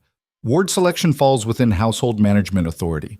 Lady Vale's illegitimacy is noted but insufficient basis for restricting Duke's right to claim her. Protests erupted immediately. The king spoke over them. However, to address concerns about social precedent, I'm issuing clarification. Ducal wards may be illegitimate but must demonstrate competence worthy of elevation. This prevents arbitrary claims while preserving ducal authority. He looked at Celestine. Lady Virel's concerns are acknowledged but overruled. The siege is declared unlawful. Reparations will be paid to Ravengarde for damages incurred. The chamber exploded, half the nobles shouting approval, half shouting outrage. Kaelthorn simply bowed. Your Majesty's wisdom is appreciated. The king's smile was brief. Don't mistake political pragmatism for wisdom. I'm avoiding civil war. That's survival, not enlightenment. He returned to his throne. This council is adjourned. Duke Draven, Lady Vale, you're dismissed. They left the chamber through corridors filled with staring nobles, some hostile, some curious, all reassessing what Seraphina's existence meant now that it carried royal acknowledgement. Outside the palace, Kaelthorn stopped, looked at Seraphina. You won. We won. No. This was yours. You stood before the king and refused to apologize for existing. That's what changed his mind. Seraphina felt something shift in her chest. Not victory exactly, more like completion. She'd started with nothing, had been claimed, elevated, tested, had survived siege and political warfare, had walked into enemy camps and royal councils, and emerged as someone the kingdom couldn't dismiss just by pointing at her birth. What happens now? She asked. Now, Kaelthorn said, we go home, to Ravengarde, and we continue building what we started. Just that? His smile was genuine. Just that. It's enough. They rode back to Ravengarde with their contingent. The journey felt different than the arrival, lighter, like something heavy had been set down. When the fortress came into view, Seraphina felt her throat tighten. Home. Not the place she'd been born, not the manor that had rejected her. These walls, these people, this life she'd chosen and fought for and earned. The gates opened. Ravengarde welcomed them with celebration that felt like family. That night, Seraphina stood on the battlements where she'd stood so many times before. But the view had changed, not the mountains, not the landscape. Her understanding of what she was seeing. This wasn't just fortress. It was proof that the unwanted could build something lasting, that people discarded by society's rules could create new rules that valued competence over birth. Kaelthorn found her there, stood beside her in silence that felt comfortable rather than heavy. "Thank you," Seraphina said finally, "for everything. You've said that already. I know, but I mean it differently now. You gave me protection, purpose, place to belong, but more than that, you gave me permission to become myself. You did that yourself. I just didn't stop you." She took his hand. "Either way, thank you." They stood together watching night fall over Ravengarde, over the fortress built on refusal, over the home they'd defended and the future they'd fight to protect. Seraphina had inherited nothing and built everything, had learned that worth came from choice rather than circumstance, that power was earned through action, that the greatest strength wasn't domination, but the courage to stand when standing meant risking everything. She'd inherited the Duke's certainty that she mattered, and proven him right by deciding she did, not because he'd claimed her, but because she'd claimed herself. The bastard daughter of Evermont Manor had become Duchess of Ravengarde, not through marriage or title, through survival, through refusal, through the absolute determination to exist on her own terms. And in the fortress that housed the unwanted, she'd finally found what she'd been denied her entire life: home, belonging, worth that no one could take away because she'd forged it herself. The Duke of Ravengarde had claimed her with 4 words: "She inherits me." But in the end, Seraphina had inherited something more valuable: the understanding that inheritance didn't determine worth, choice did. And she'd chosen to become exactly what the kingdom said was impossible: someone who mattered despite having every reason not to. That was the real victory, not the king's ruling, not political acknowledgement, but the knowledge that she'd walked into Ravengarde as nothing and emerged as someone the kingdom couldn't ignore. And standing on those battlements with the man who'd claimed her and the fortress that had forged her, Seraphina finally understood what it meant to inherit yourself. It meant building worth from nothing. It meant refusing every verdict that said you didn't deserve existence.